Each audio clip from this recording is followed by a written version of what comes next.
shit, all that good shit, baby. Yes, sir. What's wrong with my hat? My hat is acting funny right now, dog. Hold on, let me fix my hat. Let me fuck that hat, dog. All right. Oh, baby, there we go. There we go. Let's go. Let's play a new song we got right here. It's by me and my boy Bozo. It's called Alpha Instinct. I mean, yeah, here we go. Man, shit just getting crazier and crazier, my G. The streets are undefeated. Not trying to promote violence, just saying protect your family. To anyone trespassing on one man's life, take note. The devil is alive and well, but so is God. Choose one. I stalk like a wolf, pray I don't shoot. Muzzle on your face, I'm a problem for your ghost. I stalk like a wolf, pray I don't shoot.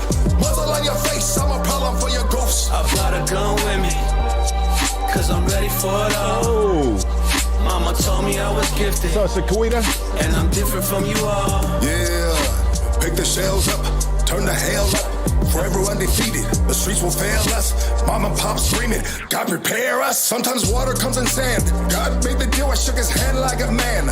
Lucky you, my son, wipe the blood off those vans. Father, Lord in heaven, I'm a martyr to the brethren. I'm a burden to the reverend. Searching for significance, my spiritual endeavors. Every day I'm tested, every day corrected. My hands are in the air, God bulletproof vest me. Resurrect my senses, those were never bored. Lord, take me to your chamber. Teach me your ways out of love or with anger. I feel disgusted as I all up this musket. People taking lives out of ignorance is busted. They shooting up schools. Father with felonies, I got everything to lose. I stalk like a wolf, pray I don't shoot. Muzzle on your face, I'm a problem for your ghost. I stalk like a wolf, pray I don't shoot. Muzzle on your face, I'm a problem for your ghost. I brought a gun with me. Hit that like, hit that subscribe, baby. Hood Stocks on a Tuesday night. Let's go. And I'm different from you all. Yeah, Bozo. Forgotten soldier, I'm just a victim of war. It was the cans of Jack Mac that I ate on the yard. It was the welfare lines I was the proud to wait on. It was my little girl's neck wrapping umbilical cords. I carry on, cause glory wait on no man. How I look blaming you for the commitment I lack. You the type to keep a bitch after she fuck with your man. They try and kill the homie cause she gave up the ass. I walk in class, my style's elegant, I'm gangster. If it's making you uncomfortable, well homie, get your cash up. Complaining the answer, go and put in some work. You got designer on, I got blisters that hurt for what it's worth. I don't hate on no man, but I'ma kill a motherfucker if he taking a stand. We got the slow fade on a motherfucking Taco Tuesday, baby. This evening's podcast is sponsored by a family-owned business, baby. Yes, sir. Straight out of the Hood Stocks community. Big shout out to the Miguel Lopez and Alfonso Lopez family. Now, they about that business, and that business is called Glory Plumbing, serving Southern Cali. I mean, I really love that name right there. I really do.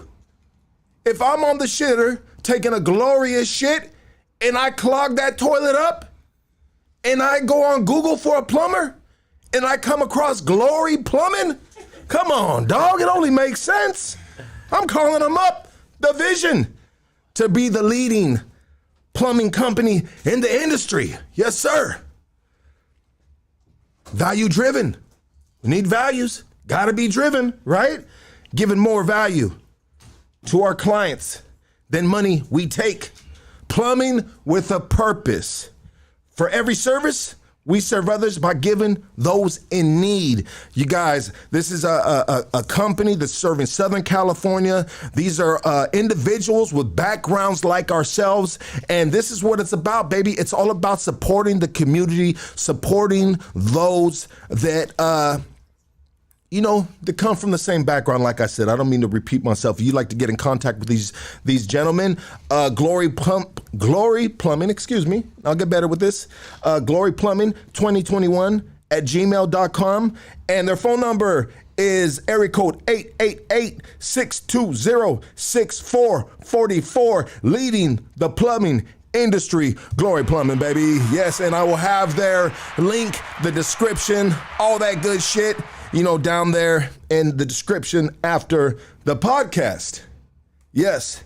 Okay. Oh, shit. I hate some raviolis, dog, and it just ain't working out right, doggy. Sorry. Chef Boy RD just don't treat me right like he did when I was a kid, dog. Okay. Are we ready? K9? Yes, sir. Preston? Okay. We have a very special guest, Hood Stocks community. Give it up for my G, Young JOO. Young. Let's go, baby. Thank you, brother. Thank you. How you doing, doggy? I'm good, man. Start of a brand new week. Feeling good. You mind talking a little bit into the mic, brother? All right. Yeah, we want to hear your, so they can just hear the girth in your voice. All right, here we You go. know what I mean? The depth. Girth may have been the wrong word. Did I say that correct? Young JOO. Yongju. Young JOO. I love that name, bro. But people also know you as Juju Juju.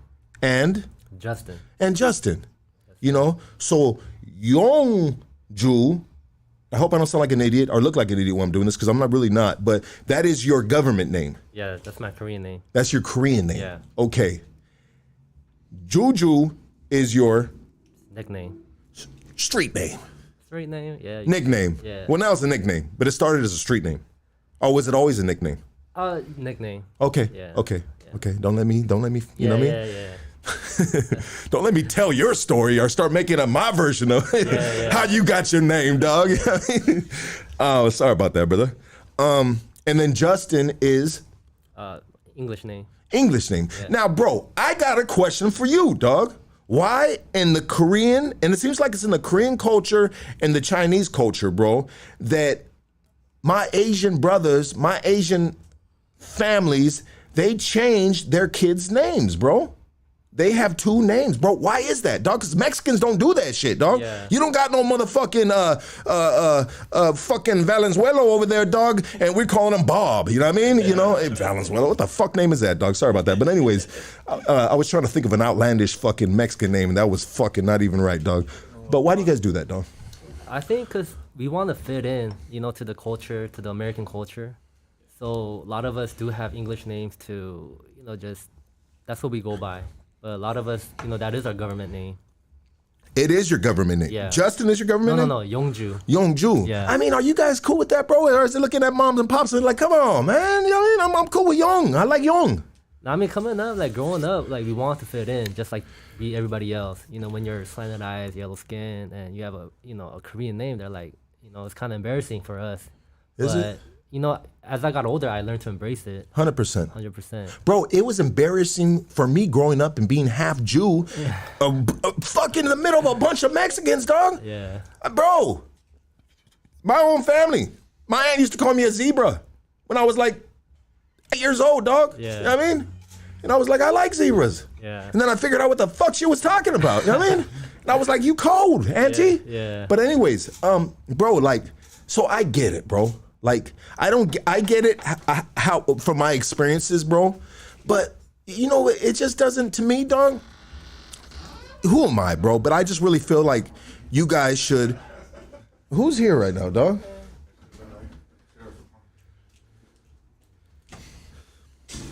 We gotta grease that door, dog. Sorry about that, guys. But I just feel like you guys should just keep your names. But I get it because you guys have it. You guys kind of have it bad, bro, right? Because I had Johnny on and he talked about being a kid and just getting picked on, bro. Oh, yeah. Yeah, get picked on for just our eyes, or, we can't speak English that well, or we have an accent, or, Jackie Chan, or, Bruce Lee.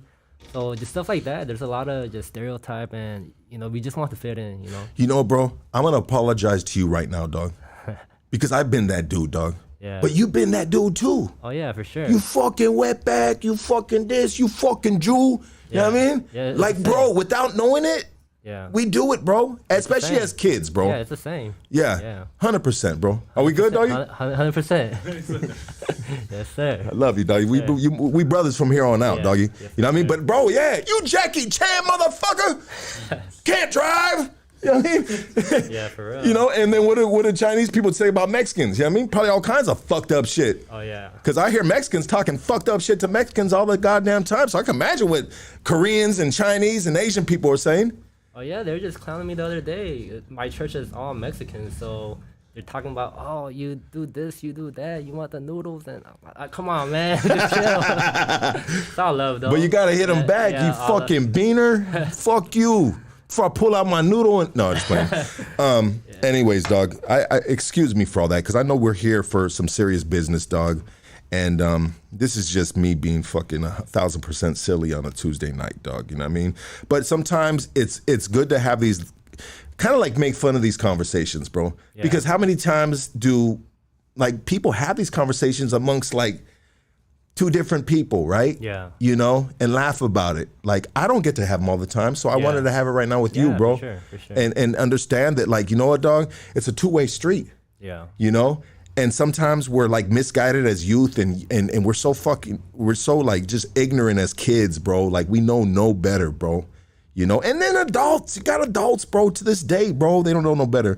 But anyways, brother, we all got to coexist with each other and love each other, baby. Because that's the only way this world is going to grow and evolve, dog, into a beautiful future. I mean, bro, we got, what happened, dog, in Illinois, Highland Park, Illinois, bro? Like, what the, it is shooting, bro. Yeah. I mean, that's a whole nother podcast, and I'm not going to get into that, bro. But I got one more question for you, bro, before, like I told you before the podcast, I said I got a couple questions for you, bro, and I'll spring them on you in the podcast. But, so we started doing something right here that I believe originated from the Korean culture, and they're called mukbangs. Oh, mukbang. Yeah. Mukbang. Yeah. Let's say it again. Mukbang. Mukbang. Mukbang. Mukbang. Mukbang. Yeah. Okay. Yeah. And so we started doing it because we were like, we're gonna do a mukbang of the prison spread, something you're very familiar with, right? Yeah. You know, and people are kind of interested on it. And then there's just so many different recipes. I mean, it was just something to break up the monotony of always doing, you know, interviews and stuff, and just break it up and try something new. And it was fun, but I looked it up on Google and I was blown away by what I read, bro. And what I read was mukbang originated in North Korea, from where you're from, right? South Korea. I'm sorry. It started from South Korea. Misspoke. It started from South Korea. And correct me if this information is right or not, but it said South Koreans would record themselves eating large amounts of food just so North Koreans can see it and be jealous of it because they were living in poverty. I don't know if that's how it started, but I mean, that's kind of cruel. Oh, yeah, bro. Yeah, that's pretty cruel, but I don't think that's how it started. But people would just record themselves and just eat. And then people like hearing the ASMR, the sound. And it just got big, and people just grew like that. Yeah. Yeah. Well, I'm sorry, bro. I'm not trying to paint your side like that, but I was just like, I was like, bro, correct me if it's right information or not. But I thought it was pretty interesting, bro, that that was actually, like, that was the main definition of what it was, bro. Yeah. Besides being large amounts of food that people watch you eat or whatnot on YouTube and shit and not. But anyways, all right, let's get down to business. Let's get down to business. You guys ready? We're going to get down to business right now. And the business is, my G, Justin, you're on this podcast and willing to share your story because your back is somewhat against the wall right now. Is that correct? Yeah. And for those that don't know, for those that don't know, how is your back against the wall right now? Because I was born in Korea, even though I finished my sentence in the CDC, I'm facing deportation because of that. So even though I finished my time, served my time, did parole, got off parole, I have to constantly check in with ICE and have the threat of deportation over me. So you have the threat of, they're threatening you to deport you right now, and you're constantly checking in with ICE. I mean, how does that work, brother? So they gave me a date to come back. So my next check-in date with ICE is August 15th. So it's every several months. Once a month, I have to check in through my phone. When I first got out, I had an ankle monitor. So in a sense, I was still in prison, still in bondage. So I had an ankle monitor for a whole year, after serving a long time. So it's just constant, I feel like it's double punishment just because I was born in a different country. Absolutely. And I think it's kind of like, it's a common practice for individuals. Practice is probably the wrong word, but I'm going to run with that right now. That when you're getting ready to parole from a California penitentiary, a lot of dudes have INS holds. Yeah. Because they're not a legal citizen in the U.S. Now, they let you parole, obviously. No, so without even stepping foot outside of CDC, 2 ICE agents were waiting for me. So they picked me up and I went straight to ICE. You went straight to ICE. Straight to ICE. And they released you from ICE. And the only reason why I got out because of the pandemic, and there was a whole lot of lawsuits going on. In the ICE facility. Yeah, and it was just that place where I was at, which was Mesa Verde in Bakersfield. How was that, bro? I mean, How was it being detained right there after doing what? And we're gonna get into. This dude's got an amazing story. He served a lot of time, but from going from serving that time and now being detained in an ICE. I mean, it's a federal thing. Yeah. You were in state. Maybe is it better food? I mean, what's going on right there, bro? I mean, in a sense, it's better food. There's better. You have a iPad. You have more program as far as like yard time. But there's no program. There's no groups. There's no AANA. It was bittersweet because I'm out of state, which was hard to get out of as a lifer. And then I'm happy that I left that place. And then to go to the feds, the ICE, it was bittersweet because there's no program in a sense where you can't go to group, you can't go to school, you can't go to work. You're just doing time, just sitting there waiting. Absolutely, yeah. So it took you out of your routine. Yeah. I mean, you were programmed to a routine, and that's interesting. So they let you out of ICE, and you're kind of like on a double parole type of thing. You got to check in with parole officer, and you got to check in with the ICE. Yeah. Yeah. And so can we start your story, bro, on how we got to this point right here? But before we do that, I'd like you to let everybody know what you're advocating for, right? Why you're here. Well, you just said it, bro. But what you need from the community of Hoodstocks right here are what you know what I mean, would help you, right? Because we're all about helping our brothers right here. Yeah, for sure. Yeah, right now I'm campaigning for my pardon to not get deported from the governor. So right now I'm gonna start a campaign launch next month on the 12th of August, just to get people to email the governor, call the governor, to get a call to action and just get the numbers up, and for the governor to look at me, grab his attention, and what's this guy about? You know, what has he been up to since he's been out? So, man, I hope that you guys could hear my story and support me.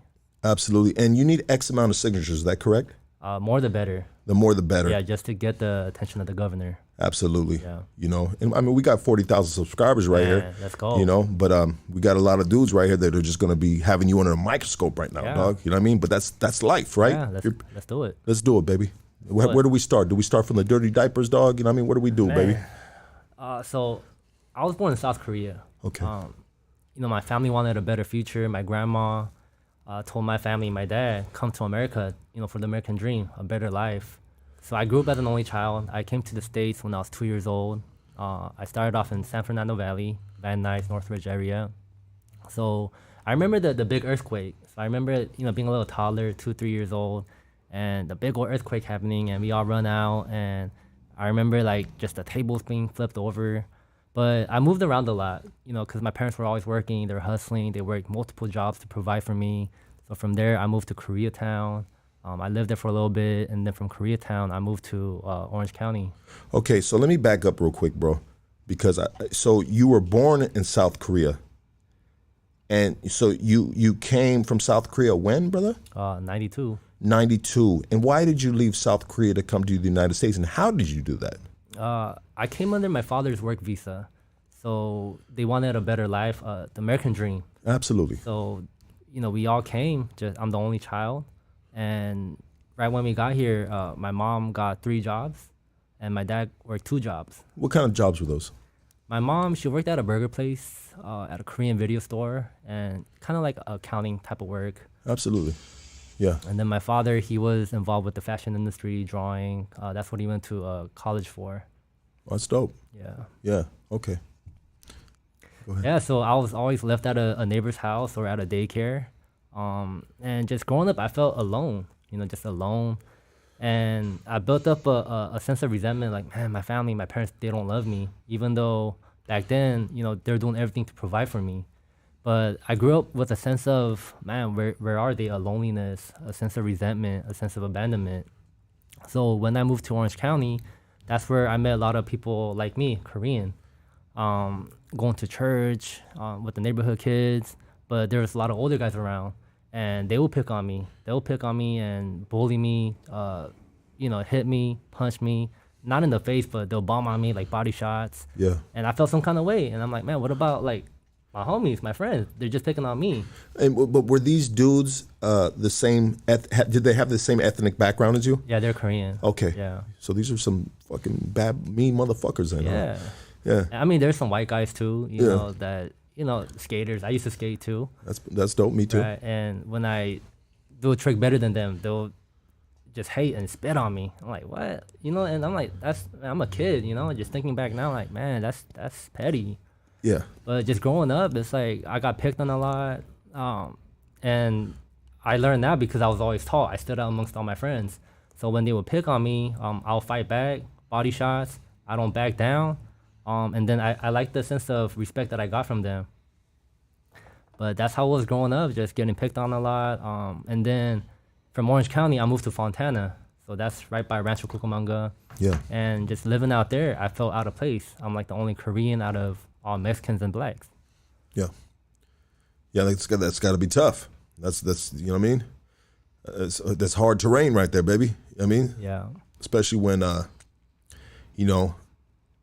lot of our Asian brothers, you know what I mean, are picked on probably more than any other ethnic background potentially, right? Oh yeah, like even out there, like I didn't have no friends, so they're always calling me Jackie Chan, Chung, Bruce Lee, Jet Li. But by that time, I know how to box or go body shots, so I'll challenge, let's go, let's box, and I'll take them on, and then they'll kind of give me a sense of respect. So I learned early on, that's where respect came from, through violence. Fending for yourself. Yeah.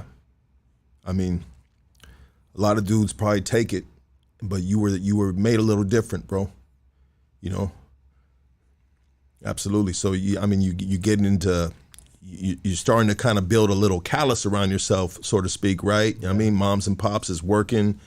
You're kind of got to fend for yourself on the streets, bro. And you start going down bad road. Potentially. Yeah, because out there, like everything's far away, so you can't get around. So when I hit high school, there's peer pressure. Like a lot of people are moving out from LA. The guys are bigger. They have party crews, and they have little cliques and gangs around. It's not a big gang over there, but everybody just acting hard, and I'm trying to do good, trying to stay out the way, but I want to fit in. I want to fit in so bad. And later on, another Korean guy had moved out there and went to that school for a little bit, and his name was Daniel, and he was from a Korean gang.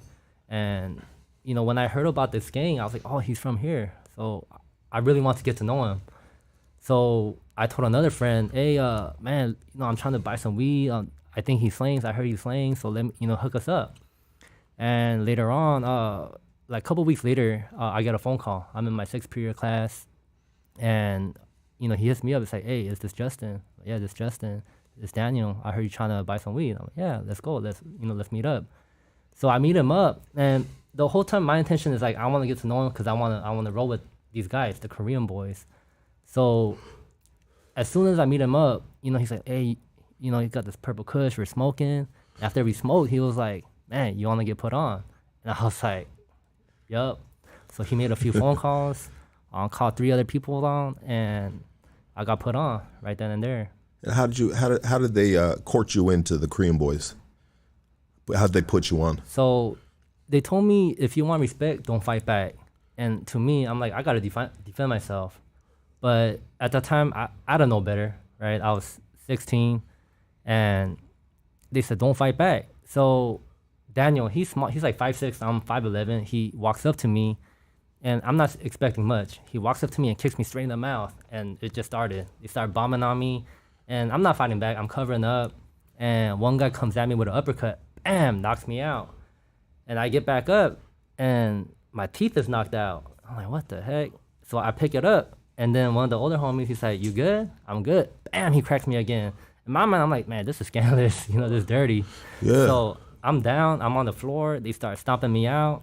And it felt like a good minute. So I get up, and they tell me, welcome to the family. And, we're going to call you Whispers. And I'm like, Whispers? Nah, I don't like that name, because my teeth was knocked out. Yeah. They're like, nah, you know what? We're going to call you Silent. So that's how I got that name. And it felt like, man, I finally belonged to a family, Absolutely, bro. I mean, that's pretty interesting, bro, that a 5'6" dude can fucking kick Oh, yeah. a 5'11" dude in the fucking face. That dude had some fucking skills underneath the belt, huh? One thing about Koreans, they either took Taekwondo or some karate class. So yeah, Absolutely. I already knew what was coming. Yeah. Not like that, but Yeah, no, Yeah. real shit. Yeah, absolutely. So this, I mean, you were looking for, you wanted to fit in, bro. You were looking for a sense of belonging. I mean, as well as all of us that were raised in the gang culture, bro. There was something lacking, within ourselves, family or whatever it was, and we looking for love in all the wrong places. I don't mean to sound like a broken record because I've said this 1,000 times, but this is what it is. And it's crazy to think about now that we had to get our teeth knocked out, kicked in the head, and stomped out to feel accepted, yeah. which is just a wild thought to the average person, probably. Yeah, and then I remember right when I got jumped, I walked to the restaurant, and there's some school friends around, and they're all looking at me, and they asked me, was it worth it?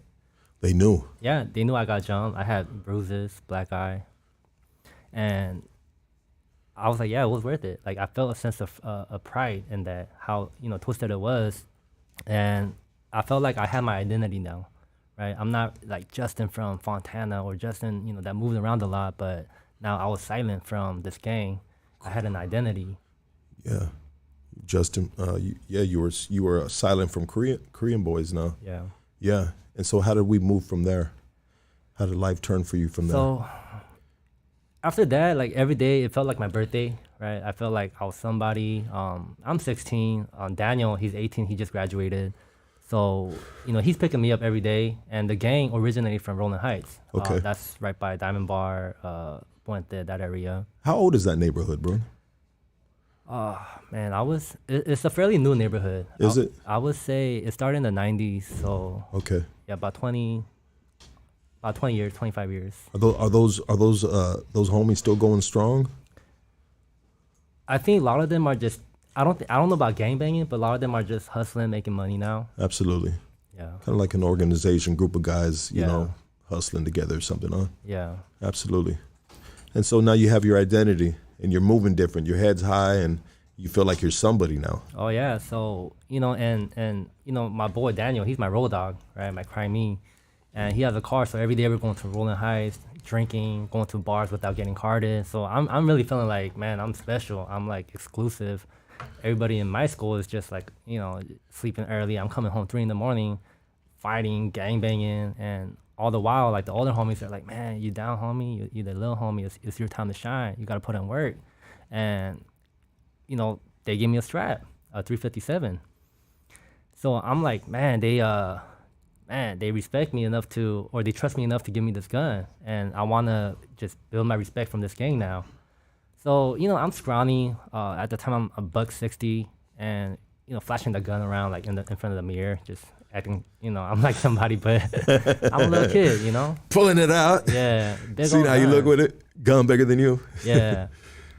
So, we always carried the strap around. We had it in Daniel's car, and we're gangbanging, right? We're putting in work, just starting beef with other gangs. In that area, there's Watching and Rolling Heights, Vietnamese boys. And I grew up in Orange County too, so we would go down there to beef with other Korean gangs. So that's what we're doing. So there's actually other Korean gangs as well, besides the Korean boys. Oh yeah. Yeah. Oh, And yeah. I mean, who was the biggest like opposition, the big dogs back then that you guys were going against? The biggest gang was Watching, and Watching is a big gang, so they have different sides, different cliques. So the clique in that area, I think it was called Sunnyside Watching. Yeah. And Straight Up Watching. Yeah. So we're going at it with them. And then the other Korean gangs were called Outlaws. And the other Korean gang was Yeah. Outlaws. Yeah, they're called Korean Outlaws or Killer Outlaws. And did they originate in the 90s or did they go back further than that? I believe a lot of the Korean gangs started in the 90s. The Yeah. older ones, that started in LA, like K-Town started in the 80s. And you know what, bro? It makes 100% sense, bro. Because if you think about it, and for those that weren't raised in the 90s, like honestly, like if you were from a gang or from a party crew, you know what I mean? Whatever it was, the dude you're rolling with, that was a rough fucking time to be a kid. Like you had to move like you were a gang because gangs was in style like a motherfucker. That shit was... Oh yeah, I mean, even if you didn't bang, a lot of people dress banged out, Yeah. and you will get hit up. And 100%. if you're not from nowhere, you know you're gonna get taxed and all that. So I'm like, man, just growing up getting taxed and hit up, I'm like, I want to be from somewhere, right? And even growing up in Orange County, I used to get taxed a lot by outlaws, you know. And if I How would they tax you, bro? How would the Korean outlaws tax you? I mean, they'll jack you like, hey, what you wearing? Like, give me your stuff. Why you Yeah. wearing Cortezes? Give me your shoes. And that's embarrassing in front of your friends, in front of the girls, you know? Yeah. So even growing up in Orange County, I grew up with a sense of resentment. 100%. A little chip on the shoulder. Oh, yeah, for sure. You don't forget shit. And You're keeping score. yeah, and a lot of my friends, you know, we're from Orange County, like Cerritos, La Palma area. And they ended up joining that gang, Outlaws, right? Right. So I think if I didn't move to Fontana, I would have probably been with the same crowd. 100%. Yeah. Yeah, 100%. So you moved to Fontana. You're from the Korean boys. Were they deep out there? Were there a lot of them dudes out there? Not really. Because you said they were from Rolling Heights, yeah, right? Rolling Heights. Yeah. So there was about like three of them that moved out there, and we were just trying to recruit at that time. Yeah. Yeah. 100%. Do you talk to those guys to this day? To this day, not really. Yeah. Not really. My crimey calls me every once in a while. Absolutely. He's still doing time up for the parole board. Yeah, I'm not trying to move too forward in this, Okay, but that was just yeah. a random question, bro. You know, so you're putting in work, bro. And like we said in the 90s, bro, you know what I mean? Like shit. Honestly, if you out there in the streets, you know, you kind of need protection. You need a backup. yeah. You need dudes to roll with, you know? And like you said, bro, everybody was, even if they weren't gang members, dudes were dressed banged the fuck out. You had these party fools that were like choloed out, Straight up. hoop earrings, eyebrows plucked, you know what I mean? Like you had some weird dudes like just dressing gang banged out, you know? And bro, real shit, like me and my homies, we roll up on these dudes and we'd be like, man, what's up, homie? What's that Highland Park life like? Like, homie, where you Yeah. from, dog? Whoa, you know what I mean? I ain't from nowhere, man. Shut your ass up, fool. Pick your shirt up. You know, let's see the tattoos. Whoa, man, what size them Cortez? Give me that shit, fool. Like, hey, hey, Sleep, what size you wear, dog? Like, bro, Yeah, it was straight chaos, up. bro. Yeah. It was chaos, bro. Because everybody was dressed gang bang down. And it's crazy because now to this day, bro, you don't even see a lot of these dudes. Yeah. If you see dudes dressed like that, you're like, damn, bro, we going to a Halloween party, dog? You know what I mean? Real. You stuck in the 90s, dog? What's Yeah. going on? But anyways, so you're running around like we all were, bro, back Yeah. then. You know what I mean? Putting in work, mad work. Yeah. You know, just and the older homies were like, man, it's your time to shine. Make some noise. Put us on the map. And at that age, I'm feeding into all this. I'm buying all this. They're like the best time to get away with a shooting is at night. You know, and they're encouraging me like, man, this is when you get them fools, or this is how you do it. Pull up, close up, you know. And it's just making sense to me. And I'm drinking, I'm smoking, right, doing everything. So everything is just making sense. Were you involved in drugs besides not weed, but just hard drugs? No, I was just smoking weed. And I asked that question because when I talked to Johnny from the Watchings, he said they weren't involved in hard drugs, bro. Yeah. You know what I mean? And so when it came to the Korean gangs, they weren't smoking meth like all the Mexican gangs and the white dudes and some of the black dudes were smoking crack. And I mean, I'm just saying, like a lot of Yeah. people in the gangbang world back then, bro, were doped the fuck up. Yeah. You guys were just drinking and smoking weed? That's it, because it was frowned upon. Yeah. We want to be on our toes at all times. I mean, some of the guys, they slang stuff like that, but yeah, for the most part, they told us just weed and drink. That's it. Yeah. Nothing else. You know, sometimes, bro, they used to press us when we were kids. Hey, you know, nobody can be smoking meth because fools are wigging out and doing this and that. Yeah. And we'd be like, all right, dog, yeah, sure, whatever, you know what I mean? And shit, we'd, bam, you know what I mean? Get everybody getting high, whatever the fuck, dog. Yeah. Don't say nothing, don't tell fucking K9 nothing, dog, you know what I mean? Yeah. You know, like, it was like that, bro. But it's interesting, bro, that you guys were, when it comes to the Asian community, you guys were a little more disciplined in regards to just like, you know what I mean? Like, nah, dog, we can't be doing that shit. Yeah, you we're know? trying to move very low key. Nobody even knew that we were banging. Even our families, we kept it from them. Like all our tattoos, there was under the sleeves. For the most part, we tried, but they knew. What is a Korean? Is there something the Korean boys get, like a tattoo they get? I mean, like any other gang, the letters, the numbers. letters. So a lot of Asian gangs identify by numbers, so letters and numbers, and a tiger that represents our country. Okay, that tiger represents the Korean Culture. the culture, just like the dragon represents China. the Chinese culture. Yeah. And so, what is the representation of a tiger? It's just our national animal. Okay, it's your national animal. Yeah. Just like the national animal right in California is a fucking bear. Yeah. Very. Yeah. Okay, makes sense. Yeah, pretty simple. Yeah, cultural. Yeah. Yeah. Absolutely. But when it comes to a tiger, is it just the strength? Is it just the hunting fucking things? Is there something a little deeper besides just, hey, it's just... I mean, as far as I know, it's just cultural. Absolutely. I'm sure there's always a deeper meaning, but for me, it was just, okay, Korean pride. Right? This Yeah. is us. 100%. Yeah. So a lot of the Korean boys had tigers on them. Yeah. What the? my fucking Preston, come get this mic back up. No. Fucking the Viagra just wore off. This mic. And so when these dudes were telling you, bro, like, hey, Justin, hey, Silent, like this is the way you do it. I mean, were they leading by example, bro? Did you see these guys doing something that they were asking of you to do? Yeah, I saw them put it down. So the first day I got into the hood, I went down to Rolling Heights to drink, and some enemies had pulled up to our bar where we kick it at. Yeah. And I saw it go down. They chased them out and just dumped on them. And I was like, what? Like, that's like the movies. And like, I want to go back to Fontana and be like, man, I just went through that. But, you can't talk about that. Yeah. But when I saw that, okay, they're putting it down. So I want to be like them. 100%. Yeah. As me as well, bro.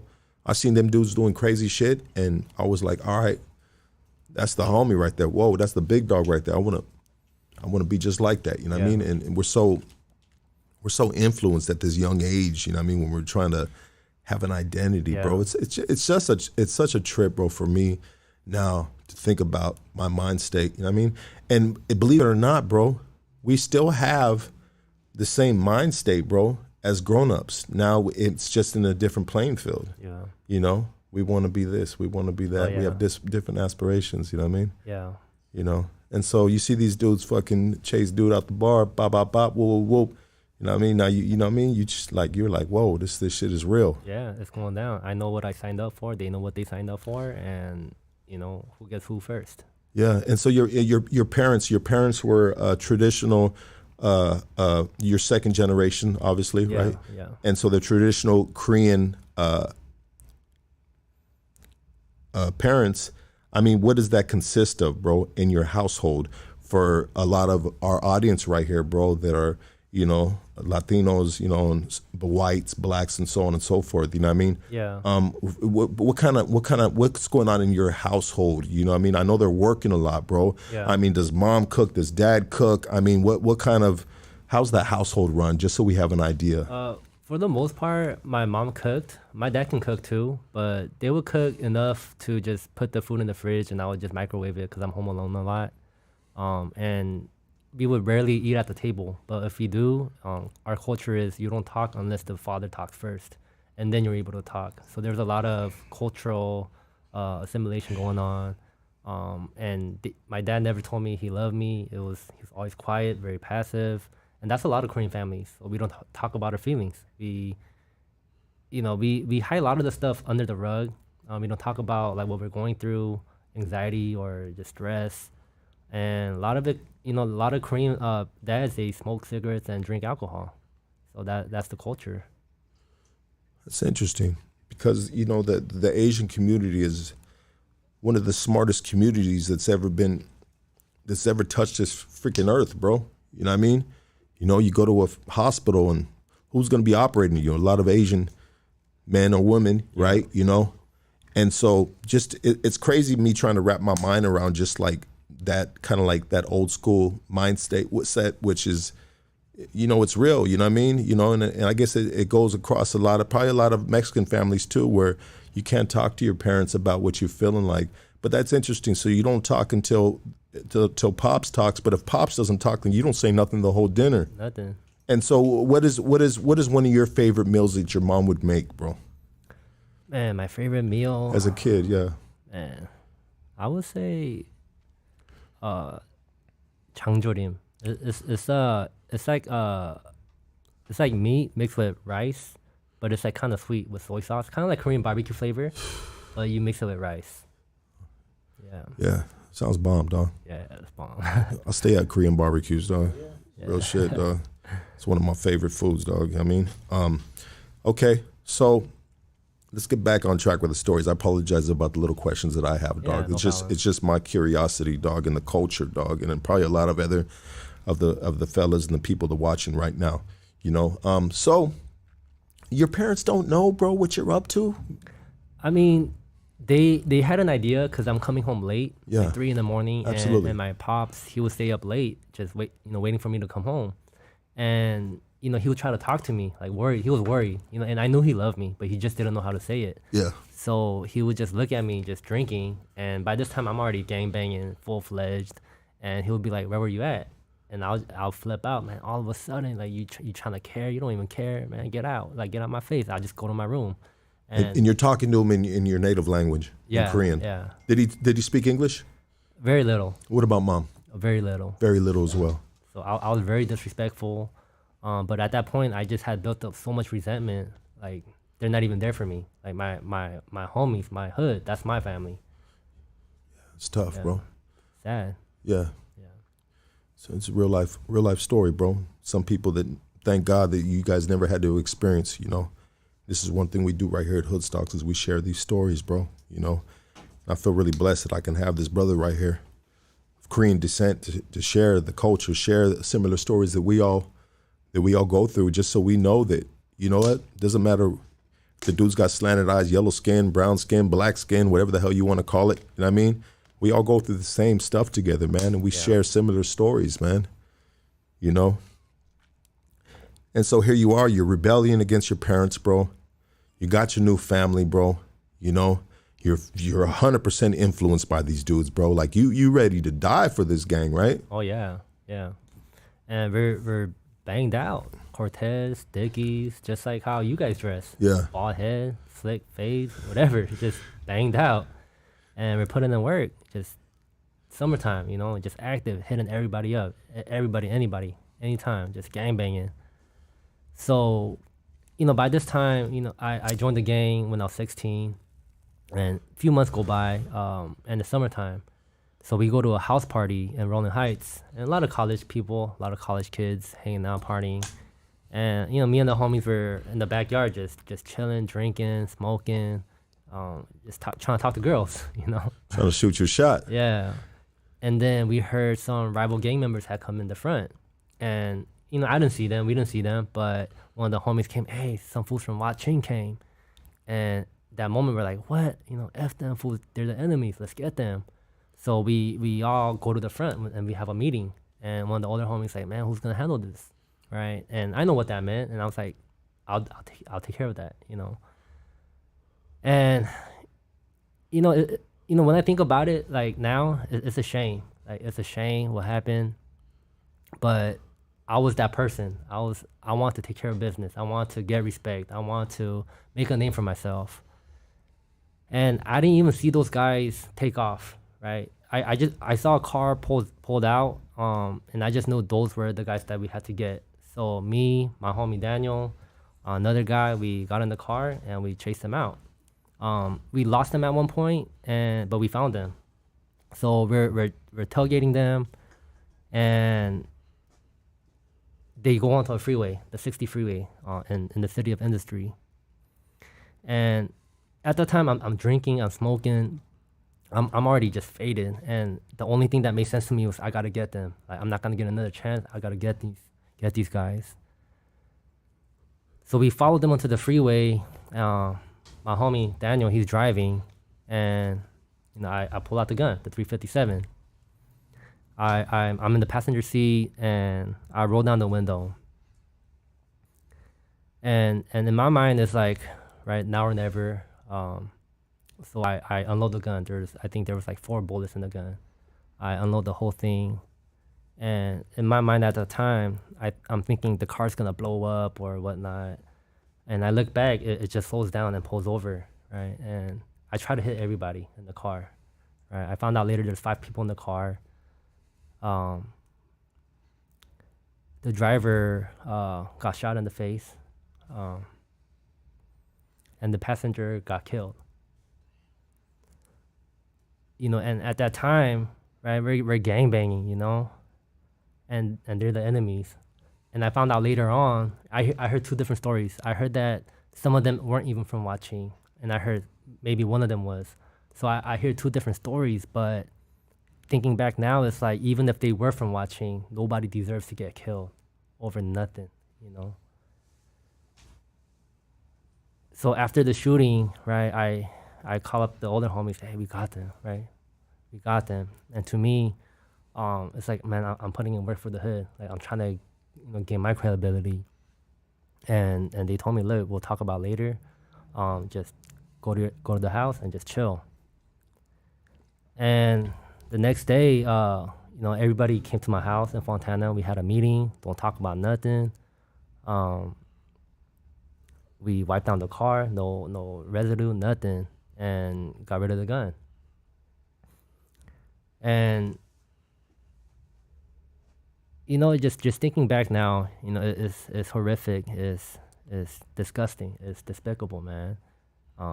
Somebody today's without a son, a brother.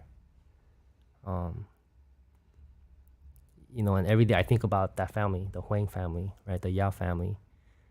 And I know I'm out here, I'm trying to make a living for myself, but there's somebody out there still suffering because of what I've done. You know, and this is me being transparent, right? I committed first-degree murder and attempted murder. And I tried to take out the whole car. I was originally charged with 4 attempted murders too, but it got dropped later on. But that was me at 16 years old, just reckless, ruthless, stupid, immature. Didn't know better. Yeah. You were I mean, they talk about a lot of the kids that have been through similar things like yourself, bro. They talk about the mind that is, it's not even developed, bro. You know what I mean? Like, let's be real. Like, I didn't start maturing, bro, especially boys, bro. They don't mature till late. Girls, they mature earlier. I mean, it's, yeah, bro. So they find out that it's you. No, so whole 4 months go by. I go back to school, act like nothing happened. Sorry, dog. And I'm in my junior year, right? I'm still 16, going through high school. 4 months go by, and you know, there's no evidence. We got rid of the evidence, nothing, right? And then one day, you know, they call me up to the office. They're like, Mr. Chung, come to the office. And I'm in my first period class.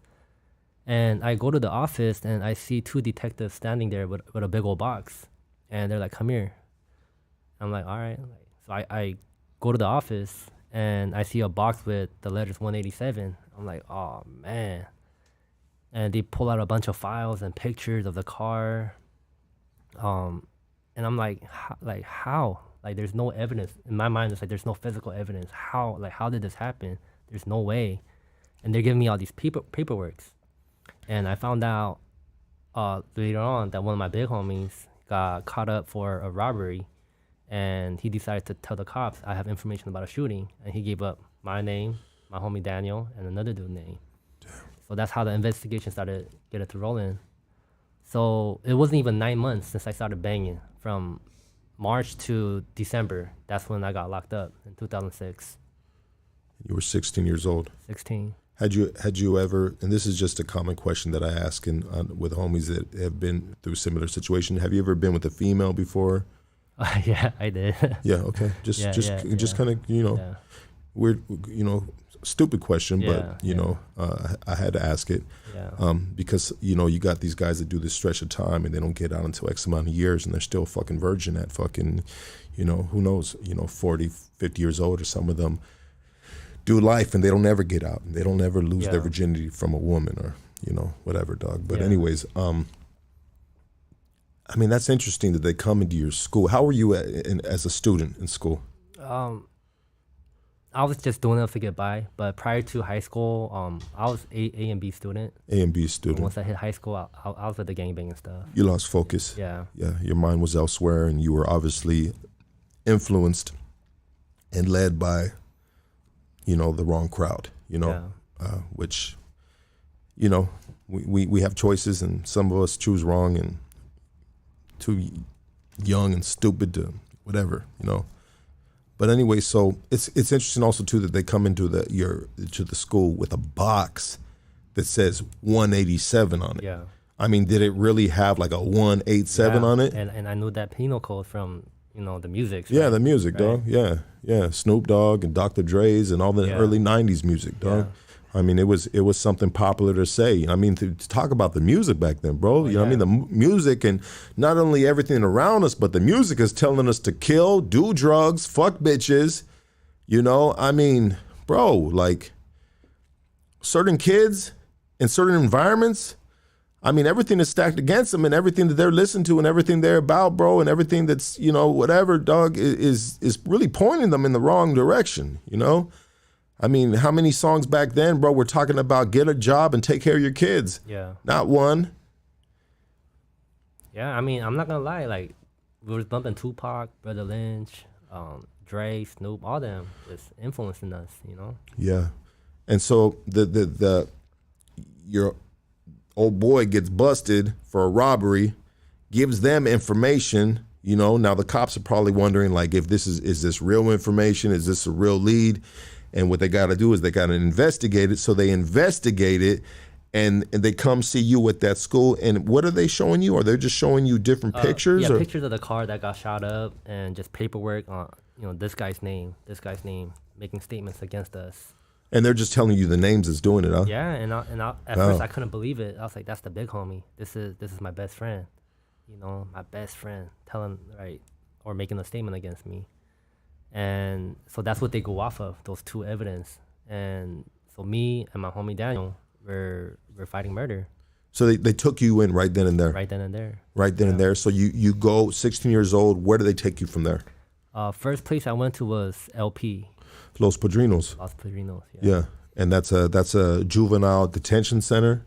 Yeah. That's something that I used to always go to before they sent me to Eastlake. Yeah. That was like the processing for my area. Yeah. They would take us to Los Padrinos, put our clothes in a bag, take a shower, give us those little fucking dress outs, and bam, off you go. And the next couple weeks from there, or a week from there, I'd be in Eastlake juvenile halls. And so, bro, like, what did you tell them, bro? Like, obviously, it's like, hey, I didn't do it. Like, right? You're holding tight lip, right? Yeah, I mean, I'm living up to my name, silent, right? I'm not gonna say nothing, right? I know what went down. Yeah. You know, I know what happened. So I'm thinking, man, this gotta be wrong. There's no way, right? There's no way they could pin this on us, and that's my thinking back then. So, right, they're taking me to LP, and the cop, the sheriff, he's looking at me like just kind of smirking, you know, like I'm never gonna get out, right? I was telling you that. Like he said, look at the streets for the last time. You know, this is gonna be your last time. He's telling you that as he's taking you from out of high school. Yeah. So, you know, I go to LP. Are you scared? I don't know what's going on. I couldn't even comprehend what was going on.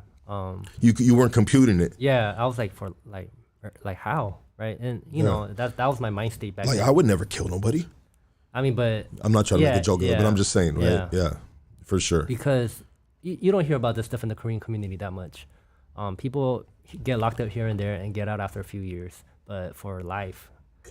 So, right, they take me to LP. I'm getting processed, and even that in itself is a culture shock because I don't see none of my people. I see nothing but Mexicans and blacks, just tatted down. Kids tatted down, face down, neck down. I'm like, man, these, like, in my mind, like, these are the real gangsters. Like, I never ran across these people on the streets. Did you feel like you were a fake gangster? I felt like I was trying to be somebody that I you wasn't. weren't. Absolutely. Yeah, right? Because I grew up in a good neighborhood, good family. Well, bro, you got 9 months. excuse me, a 9-month span, right? Is that what you said? Yeah. From when you got into the Korean boys into now you're freaking fighting a murder, bro. Yeah. I mean, prior to that 9 months, yeah, bro, you were kind of lost. You were trying to find acceptance because you were just bouncing around from all these neighborhoods. You know, you're getting picked on, bro. Your parents aren't home. You have no fucking foundation. You know, bro, I get it, bro. Yeah. I get it, bro. You find these dudes you think is your family, you know? Well, they are your family at the time, right? Yeah. But it's crazy because in this gang cultures of families, there's certain things that are expected of you, which is the most horrendous shit. Yeah. You know? As an adult, I see that. But as a kid, it's a game. Yeah. It's a game. It's a video game. Yeah, straight up. You know, back then we yeah, there was Nintendo, bro, but video games wasn't popping like it is now. Back then we were actually on the streets doing this shit. Now they got Grand Theft Auto where you can run from the cops and do all this shit. Bro, we were doing that shit in real time back in the day, you know? And so now you go into Los Padrinos and you're kind of culture shocked. You're like, whoa, I'm in here with like professional kid criminals. Oh yeah. And you know, honestly, bro, don't get it twisted, dog. Yeah, some of these dudes are, they probably had been in and out a few times, dog. But regardless of the tattoos and the mean mugs and all this other shit, bro, a lot of them were just like you, bro. Oh, yeah. Because when I first went in, bro, I was a good kid, dog, as well, bro. Mm-hmm. They just got, you know, same thing, looking for love in all the wrong places, looking for a family, bro. You know, and bro, I got in, and when you get into that environment, bro, when I got into that environment, I said, fuck that. You know what I mean? Like, shit. Yeah. I don't care if these dudes got more experience than me or if they better than me, bro. I'm gonna fucking like survive with the fittest, baby. Come get this shit, you know? Yeah. And so what was your mind? What were you thinking walking in here? Obviously you told us like, fuck, look at these dudes. I'm the only fucking Korean dude. Yeah. I mean, how does that work? So at that moment, I still couldn't process everything because I'm hearing the conversations. Oh man, what you in here for? People, like violation, 3 months, 6 months, and they're looking at me like, what you in here for? And I'm like, man, for murder. And everybody just looked at me with pity, like, you're probably not gonna get out, you know. And everybody's just doing. I think at the most somebody was doing like a year, you know. And Damn, you were in the wrong tank. They need to put you in the other tank. Yeah. Yeah, you know, you were on with all the dudes that were petty theft and Yeah. yeah. Yeah. So after I get through the processing, some dude's mad dogging me, right? Mexican dude, and he goes, "This is Wimas. What's up, fool?" And I'm like, in my mind, I'm like, "What the hell is Wimas?" Yeah. Right? And then he goes, "You rascal." I'm like, "Nah." TRGs, huh? So I found out later on what that was about. It's TRGs or TRS? TRG. TRGs, there you go. Yeah. And at that moment, I'm like, "Nah, I'm from Korean boys." All right. I'm like, "What the heck? Like, we're about to get down." Yeah. But then later on, I found out, okay, I mean, that the green light with the TRGs in the 90s, but this is 2006. Yeah. So I'm like, okay. And then I'm hearing, the 18th Street MS, they're going at it, and it sounds like they're trying to kill each other, I'm like, man, this is for real. Like, this is gangbanging for real. Yeah. So from LP, I get transferred to Philmar, right? So they take me to the HRO unit, which is XYWZ. Yeah. And then I met 2 Korean homies that I knew from the streets, right? And I was like, what? Like, what's up, man? And I heard that they got locked up a year prior to me. And they showed me a lot of love, give me a whole bunch of cookies and whatever they can get, food. So I'm feeling like, man, like, okay, man, it's good to see somebody familiar. Yeah. But this whole time is so different, right? I see everybody fighting, gangbanging, and I'm going to the toilet and I'm using the restroom, and there's no doors in Silmar. And some black guy, he walks up and he hits me up on the toilet, like, "Hey, cuz, where you from?" And I'm like, Korean boys, Inglewood Legend Crip, what's up? And in my mind, I can't, not right now, I'm on the shitter, bro. Yeah. I can't. I just can't, right? I said, I'm cool, right? And then later on, a riot cracks off, with the Mexican and black. And I don't know what the heck is going on, but I see that dude, shout out to Bad Luck, but that was his name. But I see that dude from Inglewood. We lock eyes and we start getting down, right? Yeah. And, and I had the upper hand, right? I got him. And then the Mexican homies, like, they just came and started stomping him out too. And so at that point, they're like, "Oh, he's one of us, right? He's running with the homies." I'm like, I don't know what's going on. You just going with the flow. You trying to survive, baby. Yeah. Yeah. So after that, I get transferred to YA when Norwalk was open. So they transfer us to Drake. So at that point, it's racial, super racial. The blacks and Mexicans, they segregated us. I'm kicking with the homies, the Mexicans. And then I see that dude Bad Luck again. Shout out to Bad Luck, but it's going on. Inglewood family. Legend. No, legend. Yeah. Yeah. Inglewood family are Bloods. That's right. Yeah. Yeah. So, kids, right, rioting, fighting and all that, it's the norm. And, I mean, how are you liking it, bro? Like, yeah, you're fighting a serious case, but are you embracing this new world that you're living in, bro? That 9 months prior to that, bro, you were actually just a lost kid, bro. Yeah. I mean, and now 9 months, bro, you're in the big leagues with the biggest criminals, kids in California, bro, and these dudes are freaking savages, dog. But then again, you're not in there for no, you're not in there for no petty crime yourself, bro. So you're the worst amongst the worst already, so to speak, right? Yeah. And so how are you embracing that right there? I think my mind still couldn't comprehend that I could be sent away for life. So, and you're going through trial, month after month, you're going to court. So in my mind, it's like, we're going to get acquitted. There's no evidence. Our lawyers are telling us we're going to beat our case. My family scraped up $25,000 to get a lawyer. My homie Daniel, my crimey, his family scraped up $75,000, right? So our lawyers are saying this is a weak case. So in my mind, it's like, okay, I could do this year in YA, fight, gangbang, whatever, get my respect, come out and be somebody even harder. Yeah. So I'm kind of embracing it.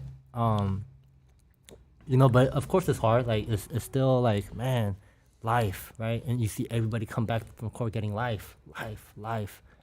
So, we would in YA is a single man cell. So we'll be up to 3 a.m. just chopping it up. Like we'll put the blanket by the door. We'll talk about our court cases, our families. We had a little radio, so we'll listen to Power 106 or go to Art Lebo or K Rock. So that was our ear just growing up as teenagers till we hit 18. So as soon as you turn 18, you get sent to LA County Jail. How was your experience in YA though? Was it, how long were you in YA before you went to LA County Jail? 1 year. You were there for 1 year. From 17 to Okay. 18, yeah. I think you said that too, and I apologize about that. So 1 year in YA, bro. I mean, that's, basically gladiator school, right? Oh yeah. How was it? Were you able to find, you said you found some Korean brothers. No, that was in Silmar. Okay, so yeah, so you were kind of running with the homies in YA. How was that working, bro? Yeah, I didn't know the politics at that time. I was just trying to survive. Who was your cellie? What kind of cellie did you have? No, YA was single man cell. Single man cells. Yeah. Okay. So my neighbors, I remember Nelco from Puente. He looked out for me a lot.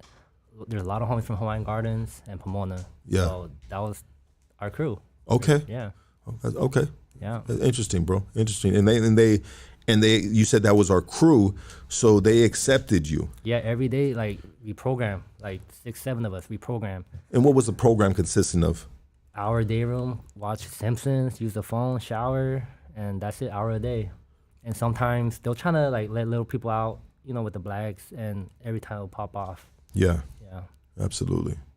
It's tough. So here we go. You get through a year of YA. And now you're getting sent to the LA County Jail, bro. That's the big league right there now. And what's going through your mind, and what was the process of that?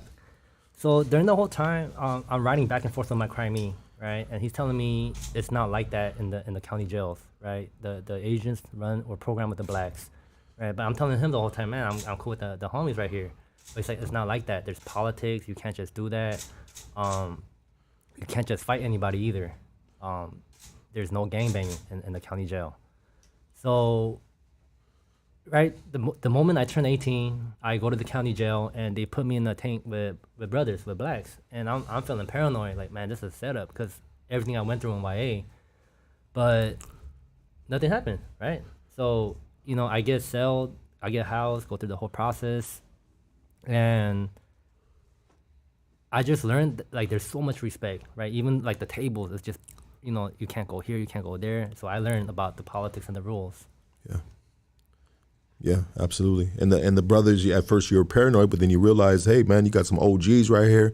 You got some youngsters that are off the hook.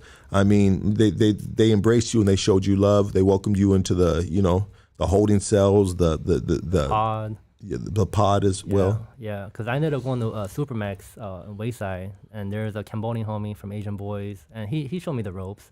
You know, these are the brothers. A lot of the brothers, you know, came down from the pen. This is how they program. There's a lot of respect. Yeah, so he showed me the get down and learn how to start doing burpees, and you know, the whole get down. Yeah. And so, how did you feel from going to YA to now you're in this more disciplined playing field of seasoned vets, bro? Yeah. You know, I mean, I went from juvenile halls to LA County at 18, bro. And I was just like, wow, like it just like the whole world just opened up from going to that like lockdown type of environment and to being able to go to store and you got all this, just like you can move a whole lot easier, you know? I mean. Yeah, so it was a lot better, more relaxed. I wasn't always like watching my back. And so by the time I got to LA County Jail, I had already lost my trial. So I was already convicted of all charges, first-degree murder, attempted murder, shooting at an occupied vehicle, gang enhancement. So I'm awaiting sentencing. So I go to the county jail, and I'm in my mind, it's like, okay, let's just get through the process. I heard the pen is a lot better. There's more programs, more stuff, packages. So let's just get this out the way. But for me, when I got convicted of all charges, that's when it really hit me. Like it really broke me because I started thinking about my family. Man, I'm gonna be gone for a long time, forever, and that was my breaking point. So you're in court. You're going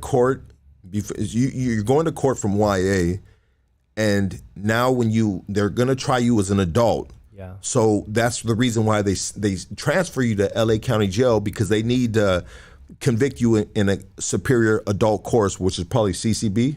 Oh, I was going to Pomona. Okay, Pomona. Okay, so it's in Pomona. So they have to charge you in a superior court, an adult court. Yeah. You know, and so but you found out while you were going to YA that you had lost. Like the judge in the YA jurisdiction, the juvenile jurisdiction, said, "Hey, you're guilty. We're bonding you over to, or we're sending you over to the adult." Yeah, so that's called a fitness hearing. So Okay. that off the top, I lost my fitness hearing. My case is too violent, it was just very violent, right? So from the beginning, I was going to adult court. Okay, gotcha. As a juvenile. Got you. Orange, you know, jumpsuit. So yeah, and right when they convicted me, that's when that was my most breaking point ever. I was like, man, this is it. I'll probably never come out. And you know, I broke down, and my crimey, he was like, man, don't trip. We're gonna come back on appeal. Just be strong. But in my mind, it's like, nah, man, like this is it. And this is now when you're obviously you lost your fitness, and you're in adult court. And did they give you the actual time that they're convicting you on? No, so we got convicted of all charges, and then when I turned 18, I was awaiting my sentencing. Okay. Yeah. So let's get to that, brother. So, right, I still remember the date, February 1st, 2008. So we're going back to court, and all I hear is just guilty of first degree murder, attempted murder. Is this by a jury or is this Jury. because you took it all the way to the box? Yeah. So altogether, 25 to life plus 25 to life plus 25 to life plus 7 to life. And at that point, I was like, life is life, right? And on paper, it said 82 to life. So I'm thinking, all right, this is it, you know? Yeah, this is it. And when you were fighting this case, was the victim's family there? They were there. I remember the father showing up. I think it was his sister as well. I see a young lady show up, and the guy that was shot in the face that I shot, he showed up, Calvin Yao, and he wasn't able to speak properly because of the wound. And what went through your mind when you seen this dude and when you seen the family, like at the time, not now, Yeah. but at the time, what's going through your head, bro? I mean, are you feeling, remorse? Like, No, at that time, no remorse at all. In my mind was like, they're the enemies, right? And when he showed up to court, I was like, man, I got him good, right? I got him good. I was actually aiming for him, because he was the driver, right? The one closest to me. you were aiming for his head. Yeah. Yeah. And you got him in the face. Yeah. And it's horrific, man, and nothing to glorify. No, absolutely not. And yeah, it's such a shame that a lot of kids like me, right, we don't think about our consequences. We just want to get respect for what, for the hood, for the gang, but we don't think about the collateral damage after that, right? And it's still going on, the ripple effects. and I do think about the family all the time, every time. Now, but let's not get to now. Let's get to back then, bro. Because in order to share a proper story, and I respect you and I appreciate you being transparent. And the only reason you can be transparent about this, and we talked about this beforehand, is just because you were charged with this crime, bro. Yeah. You were charged with this crime. You get sentenced to 82 years, bro. Yeah. You said that when you're on your sentencing, you broke down. Well, on my conviction, I broke down. On your conviction, you broke down. Yeah. Okay, and so the sentencing, I was. you already knew it. Yeah. It was already soaked in. Yeah.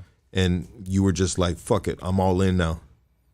No, because when I broke down, I started thinking about my family, right? I started thinking about the pain that I put them through, right? All the months they're visiting me. They're visiting me every month.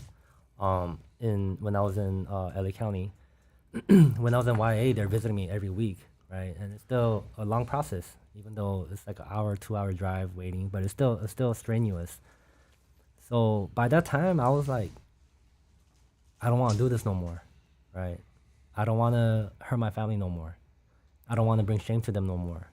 So when I broke down, I bargained with God. I told God, just give me peace. Just give me comfort my family, and I'll serve you for the rest of my life. So even then, I was still being selfish, right? Still bargaining with God.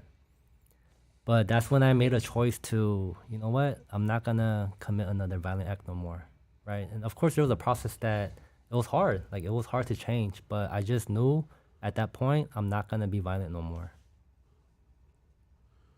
Gotcha. Yeah. And so it's kind of interesting that so that's kind of like, I don't mean to put you on the spot, bro, but it's kind of like you just said when you were seen, the dude that you got, bro, you're thinking like, yeah, I got him good. And then now that you're getting sentenced and the fucking whole world fall on top of you, now you're feeling you're feeling remorse, bro. You want to change your ways. You want to do all that shit. But kind of shortly before that, you felt differently. I mean, were you still just in a phase? Did it not really get real until that judge fucking put that fucking mallet down and said, hey, court adjourned?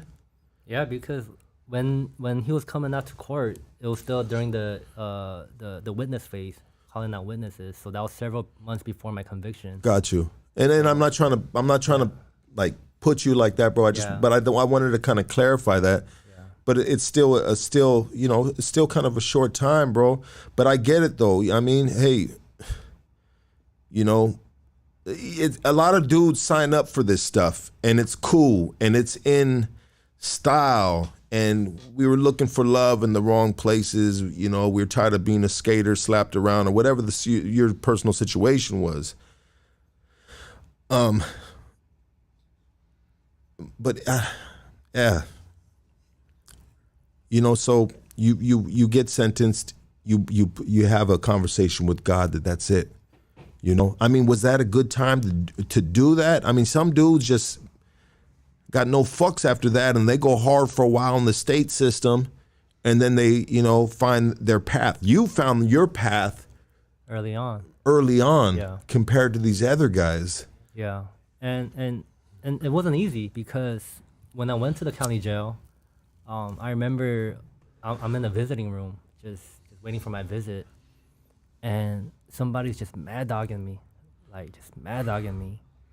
and he's squatting down and he gets up, and I see his tattoos, right, and that's the enemy right there, and he walks over to me and he starts, dissing my hood and disrespecting me, F you, F your homies, and by this time I had already just given my life over to God, but at the same time I just got life, right? So my mind, man, if it goes down, it's gonna go down, right? But I kept thinking about my family, like they're waiting to see me right now, they're waiting in the processing tank or the visiting room, and I'm not gonna do it, right? And he disrespected me, but I just took it, right? I took it. Everything in me wanted to just react, right?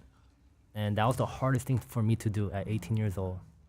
I took it, and he saw that I wasn't reacting, and he's all right, just walked away. Yeah, and you went out and seen your family. Yeah.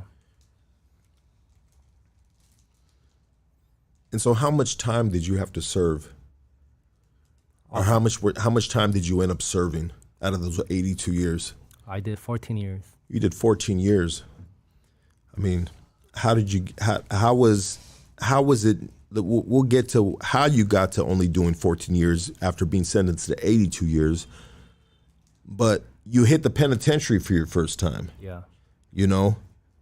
And how was that experience, and where did you go? I started off in Pelican Bay. You started off in Pelican Bay, huh? Yeah. Because of your freaking crime, right? Yeah, all my points added up. Yeah, you're on a 4-yard. You start off on a 4-yard. Yeah. And how was that? And only time I heard about the Bay was in the movie Training Day, Ice Cube. So when they told me from reception, I got down there 1,000 push-ups just to get ready. I don't know what to expect, So when I hit the yard, B yard, right? And everybody knows when you come off the bus, they know, okay, the name, that's an Asian homie right there. So I get off of orientation, and the Asian homies, they embrace me, right? They introduce themselves, and I recognize those names from, like, their notorious names, right? So I remember one of them was on America's Most Wanted from Van Nuys Asian Boys, right? So I'm like, oh, these are these guys right here. Yeah. So they embraced me. They gave me everything I needed: food, package, clothes, hygiene, and this is it. Let me know if you need anything else. And so they obviously, I mean, when you come from LA County Jail, you already basically know the rules and the regulations, and that can, going through LA County Jail can make the transition to the cream of the crop. Pelican Bay, name brand. I mean, if prison was a name brand shoe, Pelican Bay would have been the Nike, right? That'd have been the Air Jordan right there. Yeah. I mean, how was it? Walking onto a Pelican Bay yard, bro. All right, you get embraced by the Asians and they hook you all up and shit, but are you scared? I mean, what's going through your mind? I'm nervous, because I'm scrawny, right? And people are still asking me, like, hey, where are you from? Right? Just asking me politely, where are you from? Yeah. But I'm still in that YA mentality, so I'm like, man, I'm from, Korean boys, right? Yeah. Just acting, just arrogant. So they're like, hey, youngster, like, just chill, right? We don't do this over here. We do it together, right? So they give me the get down, right? They tell me, oh, this is where we kick it at. This is our area, and I'm just like, man, like I'm almost fascinated, right? Because I'm looking at all these different gang members, right? That you hear about so much in the movies and the songs. These gang members these gang members that you're in the yard with in Pelican Bay are the reason that these stories are behind in the songs and the movies. Yeah. Like, these are the real fucking dudes, bro. Yeah. You're just like, whoa, fuck, this shit is real as fuck. Look at these fucking animals. Yeah. I mean, what stuck out the most out of all the races, or out of everybody right there? Something always sticks in my head the first time I hit the yard. What was the first thing besides just seeing all these guys? What stuck out to you? Do you remember seeing someone's face, the way they were dressed? Yeah, I remember a black guy. He had like a big old, I think it was like 11 on his face. Usually you see like a lot of the Mexican homies tatted, but you don't really see blacks like tatted too much on their face. But yeah, I remember, man, you know, just seeing that, I was like, man, this is it. Yeah. This is it. Yeah, absolutely. Yeah. And so how did you how did you settle in your cell with another Asian brother or another? Yeah. He was Vietnamese. from San Jose, and he gave me the whole rundown. He woke up 4 a.m, did his program, worked out, bird bath. We always ate together. We're tight. We're close. How much time was he doing? Life without parole. Life without parole. Yeah. Is he still in there right now? Still in there. He's still in there. Yeah. Okay. And so this dude gives you the rundown, and how long had he been down already? 15 years at that time. Oh, he had been down 15 years. Yeah. So this dude's kind of like at the time a young OG maybe, Oh yeah, for sure. and now he's a triple OG now probably. Man, that's what you want to call it. Well, I'm just Yeah. saying like he's obviously a lot older now. Yeah, You know what I mean? yeah. If he was down 15 now, you know, yeah. then you know what I mean, and now, right? You know, like God damn it, bro. Yeah. And was he in for a similar crime as yours? Triple murder. Triple murder. Yeah. Gang related. Yeah. I mean, most of the dudes in Pelican Bay, I would say they are in there for the most heinous crimes in California. Yeah. You know, I believe that's one of the highest security prisons in the state of California, Pelican Bay. You know, and here you are at 18 years old, right? Yeah. Walking off the bus into Pelican Bay. How was the ride all the way up there? Man, it's like 18 hours. Yeah. It's pretty treacherous, huh? Yeah, I saw a lot of green, a lot of forest, greenery. Can't talk on the bus. I had to go pee. I couldn't, right? I was nervous, right? Chained up, Yeah. waist, feet. Yeah, they got it. And for those that don't know, there's actually a bathroom in the back of the bus. It's basically, you can't take a shit. You can only piss because Yeah. you're chained to your waist.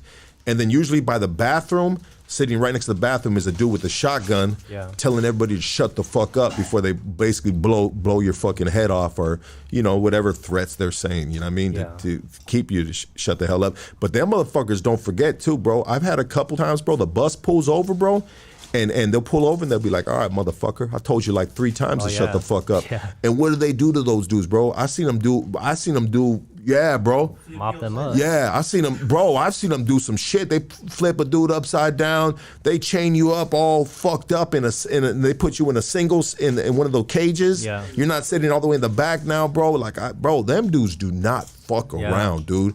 Them dudes driving them buses, bro, are fucking. Yeah. And especially when they got a busload of dudes going to Pelican Bay. Yeah.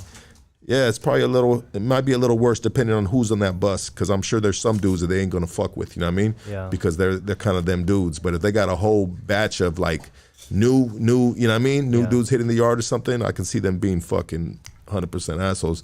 But so, and I don't mean to fucking revert from what we're talking about, bro. You know what I mean? But I just kind of like, I knew that bus ride is a long bus ride, bro. Yeah. That's the only reason I asked you about that.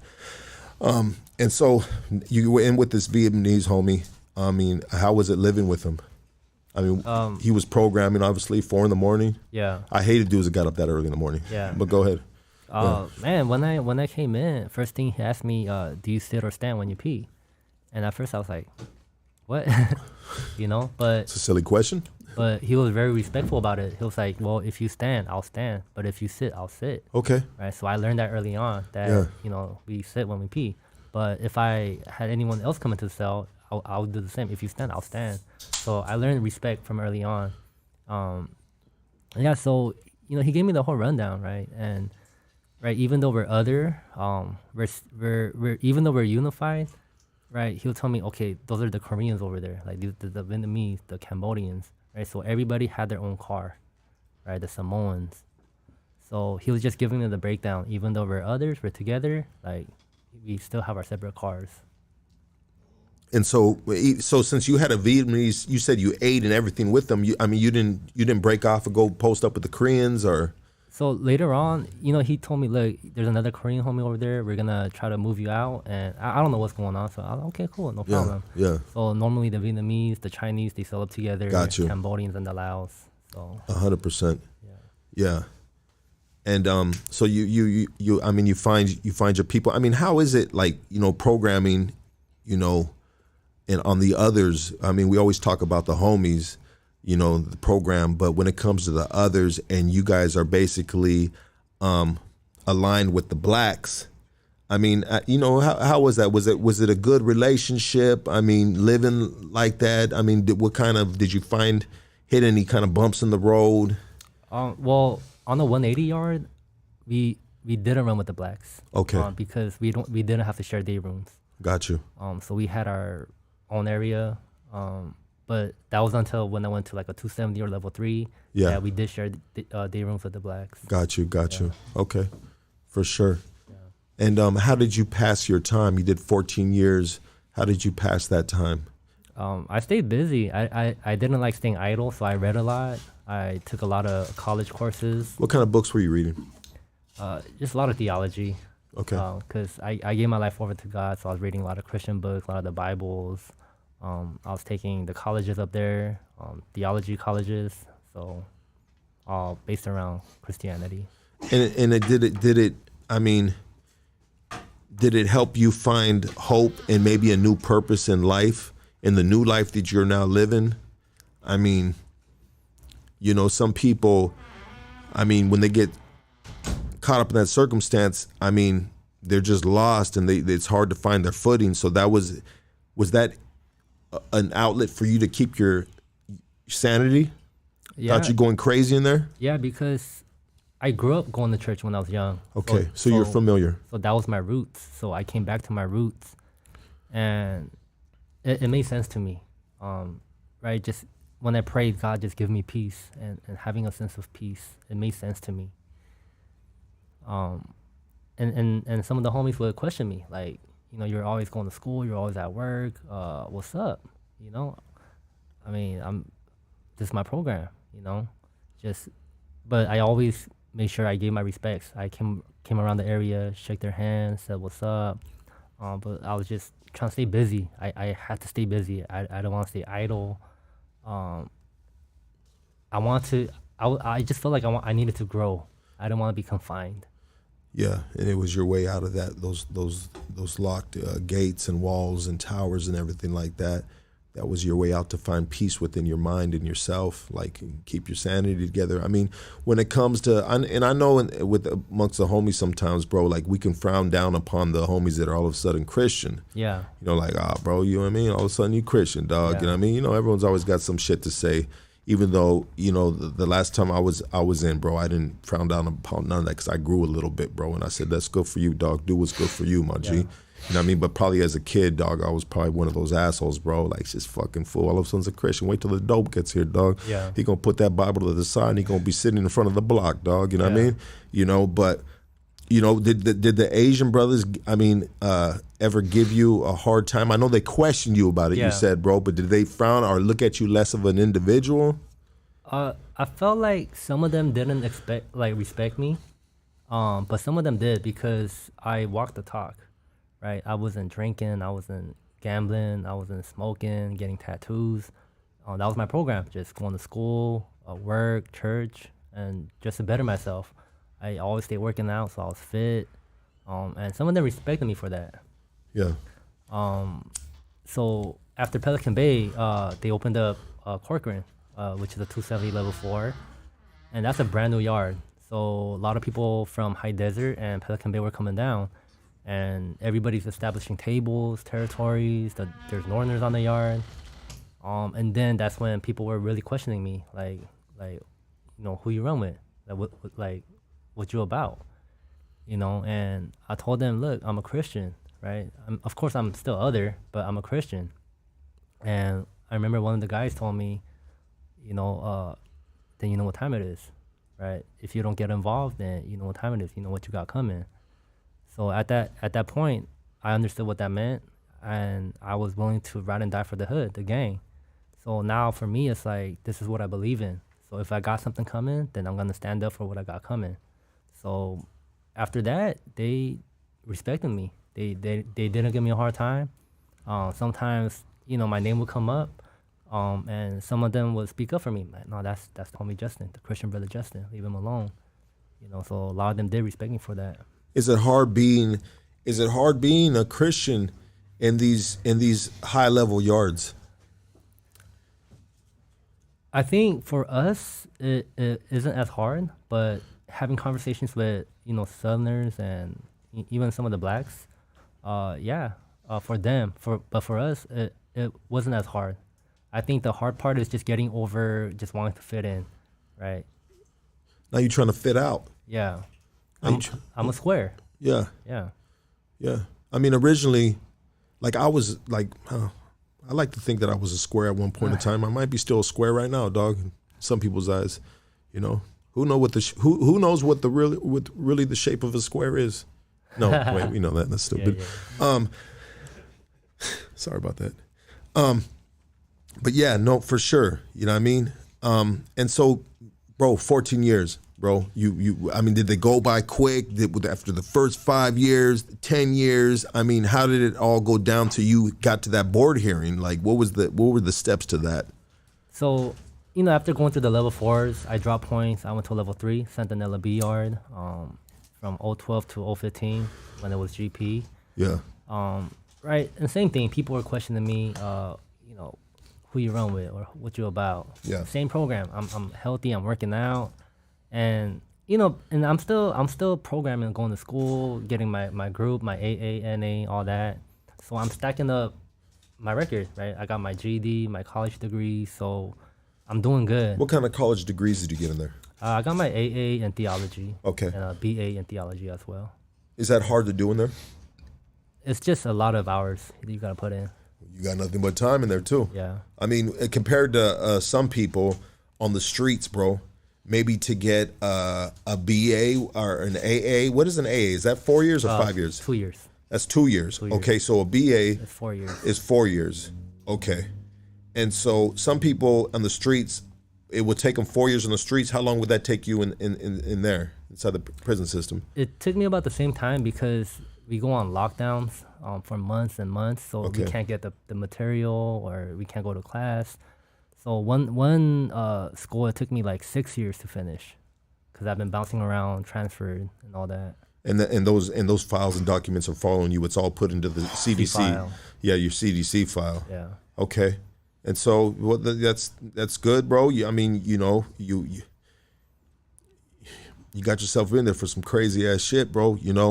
But now you're seeing a different light, and that's the Christian side. You're back to your old roots, and you're doing all the steps. Are you doing these steps to get out? Or are you just, like you said, you're just doing these steps to stay busy and educate yourself and change your mental process potentially, right? Or to grow? Yeah, because I still have my time, so it wasn't even about getting out. Okay. But I think about 7 years into my time, they passed a law, SB 260, which allows youth offenders to go to a parole hearing after their 25th year. So for me, I was like, man, I've only been down, 7, 8 years? That's still a long ways ahead. So that's not even in my mind. I just want to better myself, stay busy, get out the cell, Yeah. So, and then I dropped points, go to level 2, solid that. And that's a lovely yard. There's a lot of sports, a lot of program, and that's where I actually really learned a lot of stuff. I learned how to sew. I learned how to be a barber. It was a program yard, a lot of lifers there. And, right, we're able to play basketball or softball with different races. I never experienced that in other prisons, right? So that was cool. And then 2018, that's when a lot of the people were getting kicked out from the SHU. So a lot of the, the heavy hitters landed on that yard, like 5 of them. And it straight changed from a level 2, it ran like a level 4, right? A lot of people were locking it up. And I like to play basketball a lot. So I would play ball, and I don't know who I'm playing with. Some new guys pulled up, and they'll be like, man, hey, Justin, you got to chill. Don't be too aggressive. That's so-and-so. You don't want to foul that dude too hard. Yeah, for real. You don't want to even touch him. Don't even guard him. Yeah, but it was a trip because I've never saw so much reverence or respect given to those individuals. They had their entourage, even the cops. They don't mess with them. They don't search them. Nothing, huh? Yeah, and because those dudes hold the power in the system, bro. Yeah. You know what I mean? And respect to salute to those gentlemen. You know what I mean? Yeah, absolutely, bro. So you starting to see these dudes coming down, from, they had done the hunger strike and things got passed and now these dudes are, out of that cage, bro. And you said some dudes changed that level 2 yard to a 4 yard running type of program, and then dudes started locking it up and, you know, whatever, bro. And was that kind of like, you know, what were you thinking, bro, when you're seeing this happen? It was just a beautiful yard. You were actually in an oasis, so to speak, bro, Yeah. right? Coming down from these fucking Pelican Bay to this 2 yard. You're having a good time, bro. I mean, you're getting closer to freedom. You know, you're getting more freedom, more time Yeah. out the cell, bro. Yeah. Not locked down. I mean, I know how that feels, bro. A lot of people don't know how that feels, and that's good. You don't need to know how that Yeah. feels, because it's not cool. It's not a good experience, you know what I mean? But we do what we do to ourselves, and hey, we put that upon ourselves, you know? So the yard is starting to change, and what's going through your mind now? And it's a trip because I saw people flip, like switch just like that. Because guys that I was cool with, you know, the Southerners, we play ball every day, and now they're just like militant, right? Just straight war mode. And right, people were getting stabbed almost every day, weekly. You know, they're cleaning house. So, you know, it was affecting our program. Lockdown, not coming out, not being able to use the phone. And then other issues were coming up, melees, riots, right? And it was ugly. And we'll be on lockdown for months and months and months. And it's just, man, back to a Pelican Bay, it felt like. And it tripped me out because all these guys that I was playing ball with, they're youth offenders too, right? They've been down about 20 years at the time, and they're up for the parole board in several years. But now they're putting in work. And I'm just like, man, this is sad. This is insanity. They have a chance to come home. I see beautiful family, their wives come, their kids come, but because of the politics, they're just throwing it all away. Yeah. Yeah. Hey, sometimes when it starts raining, bro, you got to put the fucking trench coat on, bro. You know what I mean? You know, the weather changes sometimes, you know, and it's a tough environment, bro. It's a tough environment, bottom line. You know what I mean? And, you know, those dudes did what they had to do, you know? Yeah. Just like you were doing what you had to do at the time. So you're continued on with your journey. You're like, all right, things are changing. It's a little harder to get out the cell now, you know, it's a little harder to get into school. And so when do you find out, bro, like what is the process from there, bro, as you're heading towards getting out? So by that time, I've been down about 12 years. And it was Governor Brown's last year, which was 2018 in office. So a lot of people were filing for clemency, which is a commutation of your sentence. And a lot of the CEOs were like, man, you know, Chung, you're doing good. You know, why don't you file for clemency? I'll write you a chrono, a 128. Yeah? So Okay. my supervisors were writing me chronos. So I sent in an application. Yeah. So, you know, and I'm not thinking much of it, right? I'm asking the governor to review my case based on good behavior. I got my record straight, my clean time, no write-ups, got my college degree. So everything checks out. I'm a youth offender. So I filed for clemency, and then about 6 months later, I get something back. I have a meeting with the governor's, one of the board members from the governor. Wow. So we're having this conversation, right? He has a tape recorder right here, and go back to your childhood and why did you commit your crime? And I broke it down. Like, this is who I was back then, and this is who I am now. This is what I've been doing, and this is what I've been doing to account for everything that I've done. And I said, okay. And the last question he asked me was, why should you deserve a commutation of your sentence? And I told him, I don't deserve anything at all. I know I deserve to die in prison for what I've done. But I just want you guys to know that I'm not the same kid that I came in. I'm a different man now. And that's who I want you to see today. Oh, that's heavy, bro. That's heavy. That gave me the chills a little bit, bro. You know what I mean? Yeah. That's heavy, bro. Because here we are, 14 years. I mean, I think it's like dog years almost in prison, you know? Even though sometimes time does go by quick. Yeah. You know?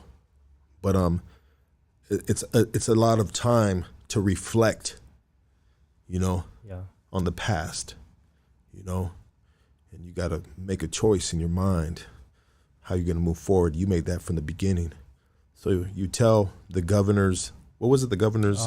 It was some type of assistant or The something? middleman. Yeah, from BPH. Okay. Yeah. And so, does everybody's letter for clemency get as quick as hurt as yours did? I think at that time, because he was leaving office, there's a few of my friends that got interviewed too and got granted clemency as well. So, And why did he do that? Why did the Governor Brown do that, bro? Like, why do you do that leaving office? Is it just something that he was gonna do? I mean, and I'm sure there was a lot of people in the community, people that weren't about that life, living paying citizens, abiding the law, you know, that are probably pissed about that. Governor Brown doing that, you know? yeah, I think he wanted to make things right, giving excessive sentences to juveniles. Yeah. So a lot of the people that were granted clemency were youth offenders, people that came in 16, 15, Absolutely. some 14. So they're reducing our sentence so we can go to the parole board a lot earlier. But not everybody was getting granted. Of course, you had to done the work, had some clean time as well. So a lot of people were getting granted clemency where I was at. So you have this kind of hearing, this tape recorded hearing Yeah, with a female or a dude? that was a guy. With some guy. And he said, all right, well, I'm gonna get back to you. No, he said, he didn't say nothing. I'm going to submit this to the governor, and then after that, it's up to him. Does the governor actually hear that tape recording? I think to a certain extent, because There's probably a board that hears that and makes that decision, right? Yeah. Yeah. Because He just signs it into law, right? yeah, because it was on right before Thanksgiving in 2018. They called me to the lieutenant's office and they said, Chung, you got a call from the governor's office. So I had a feeling, okay, this might be it. And the lieutenant called over there and I spoke with the governor's attorney and she said, you know, verify your CDC number, what's your name? And then she said, well, Mr. Chung, Governor Brown's been very impressed with your change. Congratulations. He reduced your sentence from 82 years to life to 15 years to life. And I was like, man, I have a chance to come home. Yeah. Man. And so you have that phone call, you go back to your cell, and I mean, walking back to your cell from that phone call, bro, I mean, what's going through your mind, bro? Man, I'm thinking I'm going to call my mom. I could probably have a family one day. That's something I never dreamt about. I blocked all that from my dreams, right? Getting married, having kids, having a career. And I was just thinking, man, it's a possibility now. I could do what I want. I can achieve my dreams. And so how far was your parole date from that phone call? 6 months. 6 months. Yeah. Because you're already down for 14, right? At that time, 13. 13. Yeah. Okay. And it's like 85%, right? 85%. Yeah, it's Yeah. 85%. So 6 months from there, I mean, did it just come up one morning, or did you say, hey, check it out, since you 15 life, this is your new pro date, so you knew your pro date was coming in 6 months? Yeah, so the counselor called me, and she gave me all my paperwork. This is your commutation paper. This is the governor's signature. And she's just kind of prepping me, like, this is what I've prepped for you on your C-file, all your programs that you have done. And it felt good, and my counselor was cute, right? And you know, I enjoyed like her, you know, come to see me all the time. So I was like, man, this is cool. So of course I do the work. It's very strenuous, very arduous. You have to know your causative factors. You have to get evaluated by a psychiatrist. So it's very intense.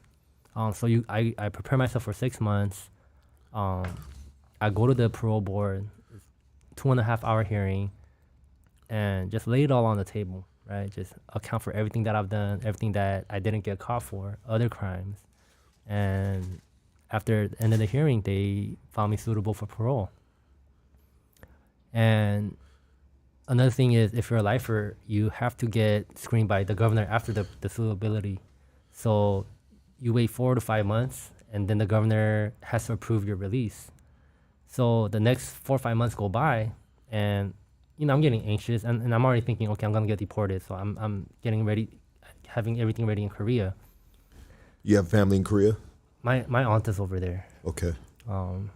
This is South Korea. South Korea. So I'm getting ready to go home. So this is 2019 now, and my counselor comes and calls me to the office, and I'm thinking I'm gonna sign my parole papers, and she goes, Chung, Governor Newsom, he reversed your parole. And I was like, don't play with me, lady. Like, don't play it. She was like, I'm serious, Chung. He took your parole date, and that's when I felt like I was sentenced to life again. I was like, man, I gotta do this all over again. And I was like, how am I gonna tell my family this, right? So I remember that day, I got out of work. I was like, I can't work today. I'm just walking down the corridor in Soledad. It's a long hallway. And I finally wait till the last phone call that I can make, 8:45, and I finally call my mom. And, she's shopping at Costco, right? She's like, what kind of shoes should I get you? What kind of socks? And I can't talk. And she felt that something was wrong, and I just broke down again. I'm not coming home. And she's like, what happened? Governor, like, she knows the process. She was like, so he didn't sign your papers? I was like, no. So what does that mean? Did he take away your commutation too? I was like, no, I got to go back to the parole board. So I started getting ready for the parole board again. And so what is the process of getting ready for the parole board again? So he hit me with a lack of insight. He said I didn't have too much insight into my life crime. So I was like, I spoke about everything, but I reread my transcripts over and over again. I'm like, what? So I started just writing 30 more pages, everything that I can think of to connect everything to my childhood. I was just tripping out, like, how? Like, What did I miss here? Yeah, and I was just writing every little detail that I can remember. So at that time, I had an attorney, and he was like, man, this is wrong. What the governor did was wrong. I'm going to appeal it. And I was like, hold on, like, we're talking about the governor of California. And he's like, no, it's wrong. I'm going to appeal it. So he got everything ready in a month's time, and he appealed the governor. About 8-9 months go by. And then I heard back from the court, back in LA Superior Court. And the judge granted immediate release. Wow. He reversed the governor's reversal and reinstated the parole board's grant. What the fuck? Yeah. So a judge has the power to supersede, is that the right word? Yeah. Supersede the governor's judgment? Yeah. Because, I mean, obviously that's something that's acceptable in that court of law or whatever you want. There's 3 branches of power: the governor, the court, and I forgot the other one. But I didn't know the court can trump a governor. I thought the governor can just like, hey, you got a pardon, bro. Don't worry about these guys. Well, because I appealed the legal stuff, the lack of insight, and all the court cases that he cited. Okay. So he took the court cases out of context. Got you. So I did have insight and all the reasons why I should be granted parole. Okay. So you find out now that you have immediate release. So, and when you're in jail, and you're doing court, you're in court, it's always the waiting game. Hurry up and wait. Yeah. Hurry up, we got to get you to LA County Jail. We got to get you to this court, waking you up at 2 a.m, chain, blah, blah, blah, all this shit. Yeah. You're getting at the courthouse at 5 a.m, 6 a.m. Court don't open till 8, and you don't see court until maybe 3. I mean, it's always hurry up and wait. I mean, when they say this dude, immediate release, what did that consist of? Was it immediate release? I mean, it took 2 days. 2 days, all right. Yeah. It took 2 days. Okay. Yeah. So they got to process everything. They got to call ICE. But I made it through CDC, the courts. I made it through the parole board, the governor. I'm glad this is over. So I don't care where I go. I just want to get out of the state. So I was happy. I called my family and I told them, look, ICE is going to pick me up. Don't pick me up. And I'll see you in Korea. Okay. And your family was getting ready to fly out to Korea and greet you right there. And so you get sent, ICE picks you up on your immediate release, which is 2 days later. Yep. And so you're getting let out to get handcuffed by ICE. Is that correct? Yeah. Yeah, to get obtained by ICE. So you're getting, this is back to what we were talking about earlier. So now you're on ICE, which is federal, and you get put into where are you at with ICE? What federal facility are you in? So I ended up in Mesa Verde in Bakersfield. Okay. And when I got there, somebody had just passed away from COVID, and this was May or June in 2020, so at the height of the pandemic.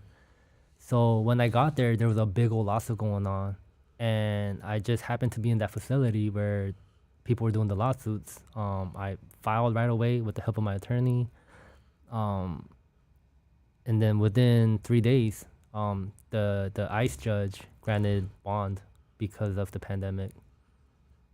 Okay. And so now, here we go and getting released again. You get released from ICE, your family picks you up. Yeah. I mean, what is your thought process of, okay, here we go again. Now it's really happening, and you're getting the handcuffs taken off you. You're probably walking out with a manila folder and, I don't know, maybe some pictures. I don't know, bro. But I'm just saying, you walking out and like, what is your thought process, bro? You know what I mean? Like, what's going through your mind? I'm like, man, it's over. It's finally over. But in the back of my mind, it's like, man, I hope they don't do no reverse stuff again. Yeah, you're not. You don't feel it's real until you're actually stepping foot outside of that facility. Yeah. So you step foot outside that facility. Yeah, but before I do, they put an ankle monitor on me because that's one of the requirements of me getting out on bond.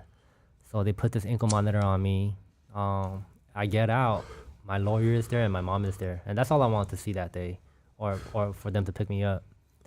So, man, just hugging my mom. My mom was crying. Just coming home from a life term, And I appreciate my attorney, right? He fought for me. It's not my trial attorney, but they gave me a state-appointed attorney based on the juvenile law. So this was like 6-7 years into my time. But he fought for me. The dude was legit. He believed in you. Yeah, he believed in your change, huh? Yeah, legit. And what kind of conversation do you have with the mom that you love, right? When she knows, like, did you ever have that conversation with her? Like, did she ever tell you, Justin, I didn't raise you like that, Like, why would you do something like that, No, for her, she felt like it was her fault because I was a minor at the time, and all my friends' mom were calling my mom when I first got busted. What kind of mom are you? You're a horrible mom. You don't deserve a son. So my mom lived with all that guilt. So she felt so bad. She felt like it was her fault for me going to prison. But I would constantly tell her I knew what I was doing. I knew the wrong that I was doing. I still ignored it. I was ignoring you. It's not your fault. But she still feels a sense of guilt to this day. But I'm telling Mom, no, it's not you. It was me. It's all me. Yeah. And so what do you do the first day that you're out? I went to go visit my pops. He died while I was locked up. My condolences. What did he pass from? He died from cancer, esophagus cancer. From smoking? From smoking. And my grandfather had passed away a month prior to me getting out. So they were buried in Rose Hills and Whittier.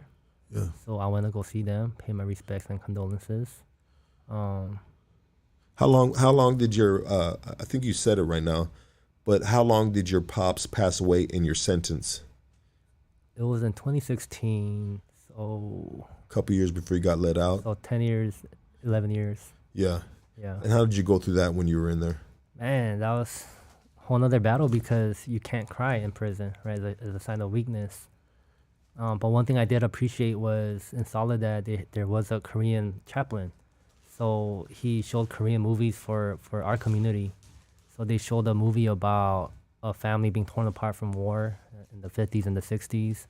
And there's a lot of older Korean gentlemen. So they experienced the war, having their families torn apart. So everybody's crying, right? And then I'm like, yeah, I could cry too. So there was a scene where in the end, after the kid gets separated from his family, he grows up. He's a grandfather now, but he has a family of his own. And everybody's just laughing and chilling. And he goes to a room and looks at his dad that he never found because they were separated from the war. And he just broke down crying. And for me, that was like a sense of healing for me. I cried for like 2 hours and I needed to grieve that day. And after that, I never cried. Never cried. Yeah. Huh. Sometimes you got to cry to let that shit out. Yeah. Get the weight of it off you.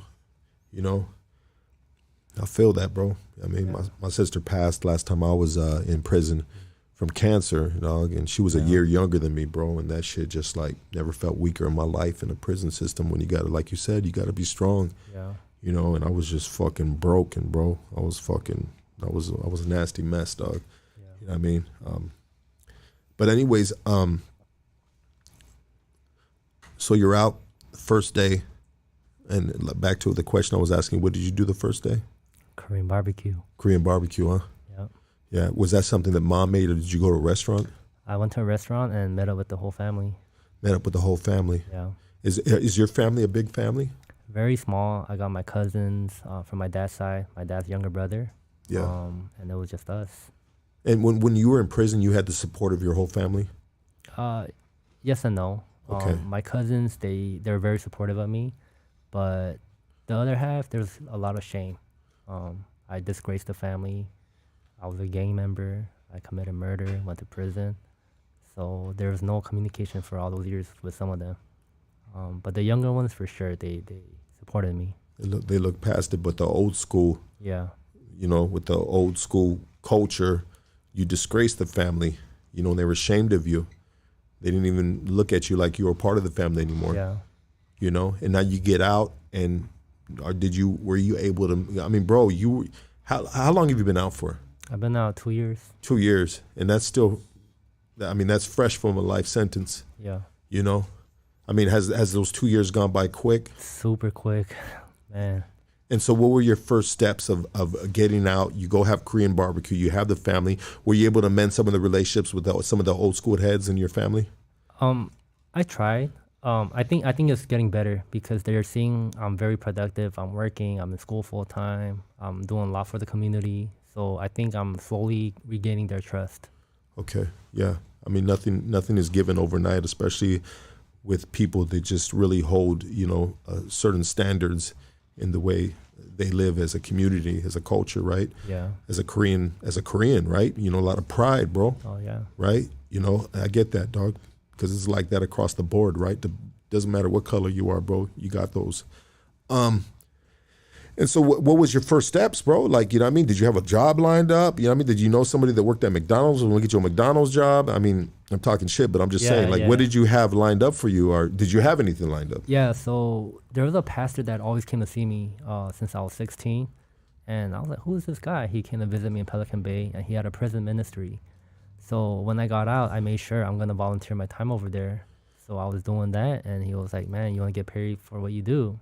I was like, say less. And I've been working there ever since. Wait, he said, do you want to get paid for what you do? For my volunteering. For volunteering. Yeah. So first you volunteered. Yeah. He liked you. He goes, man, I like the kid, man. You know what I mean? He seems like he's, you know, he's really whatever, whoop, dog. You know what I mean? And so he says he offers you A job. A job. Yeah. You know, and what does this job consist of? What were you volunteering for? We do a lot of correspondence. We have a Bible college. So across the state, across the nation, we have about 100 students that I oversee. So I send in them the homework. It's all through correspondence. So they write back. I evaluate it. I send them newsletters. I encourage them, tell my story, different stories of people getting out from a life sentence, just to give them hope. When they call, I pick up their phone calls. And sometimes we get donations from the community, and we pick out the best students, and we give them $100 or whatever they need. And all these students are dudes that are behind bars. Yeah. They're locked up in the state of California. And women across the nation. And women too. Yeah. Yeah. Is there, I mean, I know per capita, it's probably per capita in comparison to men. There's more men than women. But probably per capita is the wrong thing to say. But there's more men than women in the California state prison. And so, but is there a lot of women that you're corresponding with that is really trying to, like, you know, do their thing as well, get their education, you know, go to the, you know, the Bible school and everything? Yeah, there's you know, you could always tell there by the writing too. Some of them is sloppy, and some of them is really neat, very precise. You could tell a lot by that. So yeah, there's a lot of women that are our top students. Absolutely. Yeah. Yeah. And is there Asian women? There's some Asian, and we do cater to the Korean community. Our pastor's Korean. So it started with the community because there's not really much for the Korean community. So he visits them in the county jails, in the prisons. Right now, because I just got off parole, I'm not able to do that. I think I gotta wait like a year. But Yeah. once I, get that cleared, I want to go back in. Okay, so this whole time you volunteered, bam, you landed the job, and you said you're going to school as well. I mean, how have you evolved? I mean, you forever, right, trying to improve yourself. I mean, just like I do as well to this day, bro, is what we all should be doing till we lie in a grave. We're always trying to correct things and grow, right? Be better, do better. And so what have you been doing besides, you landed the job with the prison ministry thing, and what else were you doing? How have you been doing? So I was a barber in prison, so I was like, let me go to school for that. I tried cosmetology school because I'm like, man, there's money in women's hair, right? So I tried that. So I have over 1,400 hours in. I graduate end of the year. It was a 2-year program at LA Trade Tech, so I'm there full time. And it's cool, I like it, right?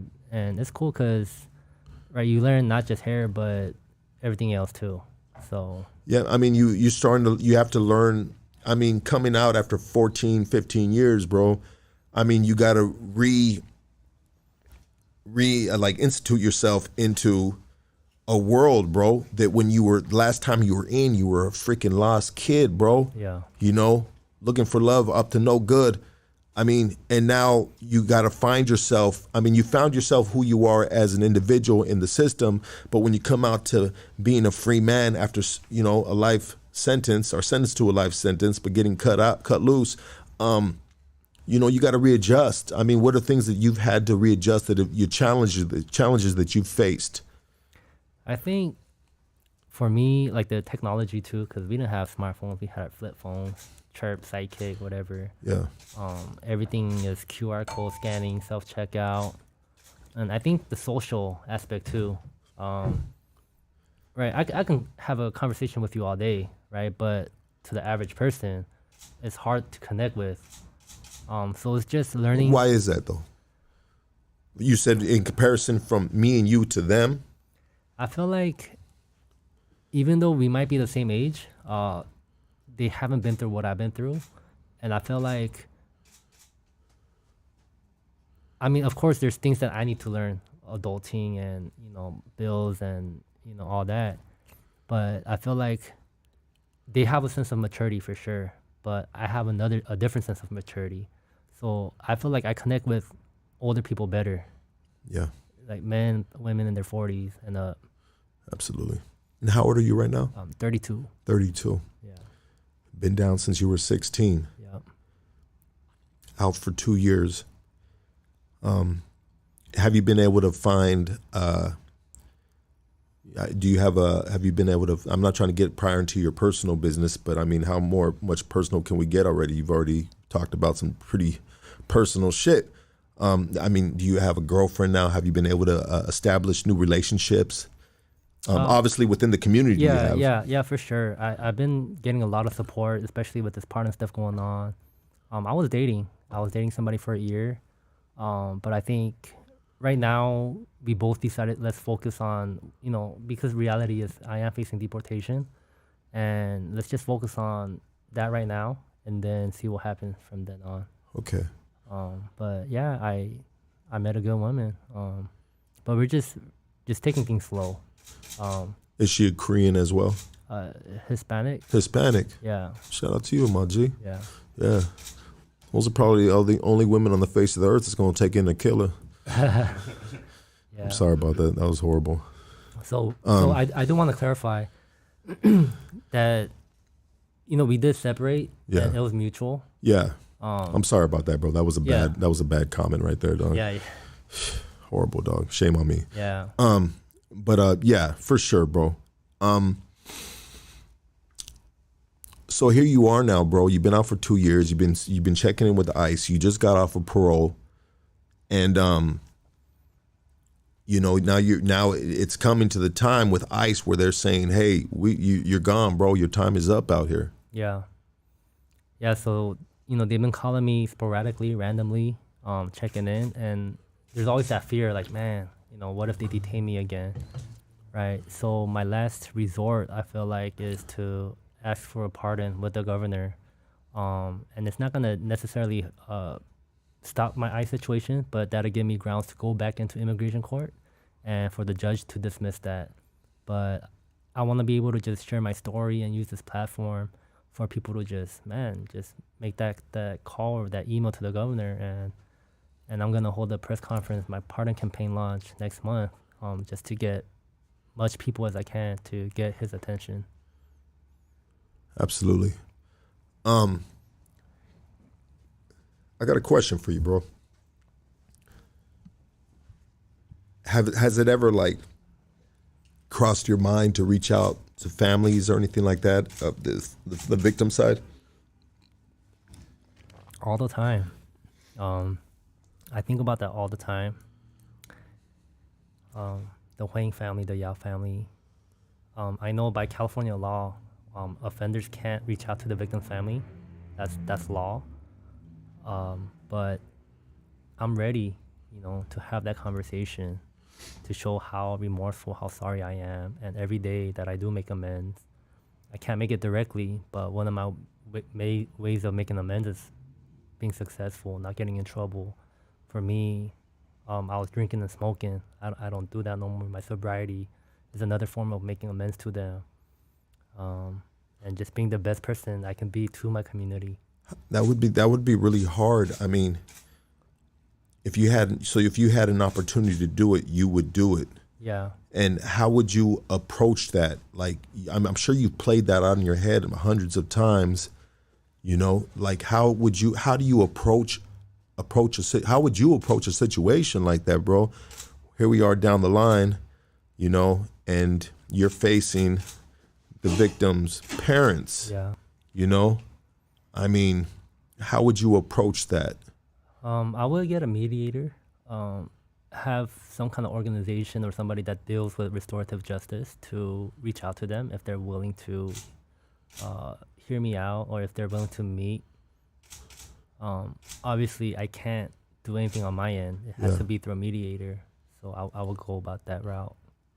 Yeah, absolutely.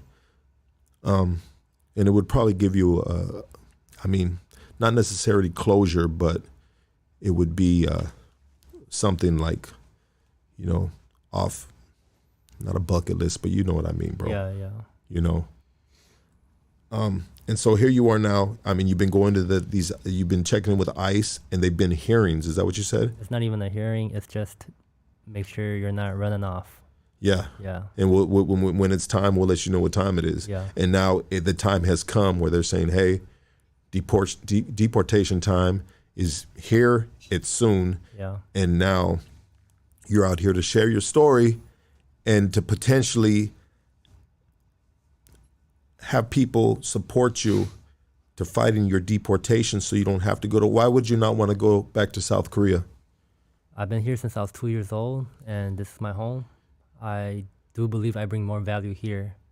I love going to the neighborhoods, the projects, going to Watts, Compton, and just sharing my story to the kids, right? Obviously, I don't just go to any neighborhood. I go with a church group or somebody that's welcome there. And I just love talking to the kids because I was that one kid before. I continue to petition for different bills in California, the immigration bill, the Vision Act, AB 937. So I do believe that I do bring more value here. If I go to Korea, it's just, I don't know the language, the culture. It'll be a whole different system. But you speak Korean though, right? Just enough to get by. Okay. Yeah. And it's funny because I talked about that with Johnny from Waching, our former ex-Waching member, and he said that they because I was talking about there's a lot of homies, there's a lot of Mexicans that are raised and their parents speak Spanish, but they don't speak Spanish. And then, they're kind of like frowned upon by other dudes that do speak Spanish because, everyone's always talking about you ain't Mexican enough, blah, blah, blah, whatever. You know what I mean? And so here you are, and you don't speak Korean fluently to go back, get deported out there. Yeah. I mean, you'll probably get shitted on if you go out there, potentially, maybe. Oh, yeah. I mean, because I'm Americanized. I'm a gang member, the scum of the earth, pretty much, to them. Yeah. So... And how is it out there in South Korea? What do you hear, bro? Like, how is the living out there? I mean, I think it's getting more up to date, just like America. I see people getting tatted up too now. That's coming in. Is it a dictatorship out there? Or is it a democracy? Oh, democracy. It's a democracy. Yeah. But North Korea is obviously a dictatorship. Yeah. Yeah. Which you don't want to be going to. Oh no, yeah. 100%. Yeah. Okay, so let's do this, bro. I'm gonna do this, guys. I'm gonna open up the phone line. I'm gonna open up the phone line. Would you like to take some phone calls? Yeah, let's do some phone calls. And obviously, bro, you're gonna have some questions, potentially some tough questions. But this is what we do right here. You know, this is when the show starts for some people in this audience right here. They love the phone calls. I'm gonna probably take off in 5 minutes. Go ahead, do what you gotta do, though.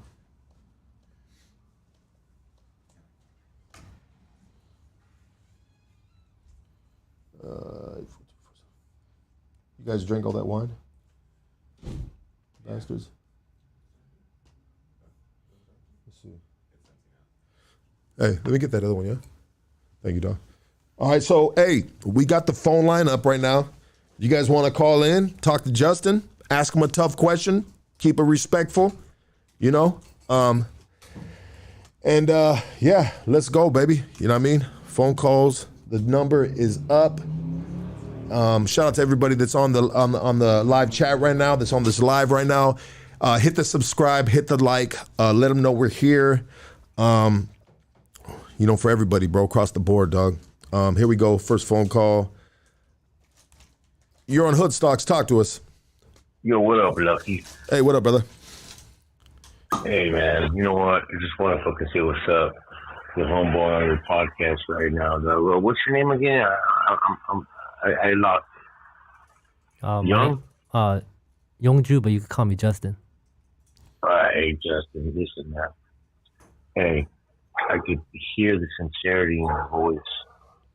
You know, you do some shit. We all do some fucked up shit sometimes. We have to pay for it. Much respect to the story you're telling, man. It really dictates through the airwaves. Hey, Lucky, you're doing a great job, homeboy.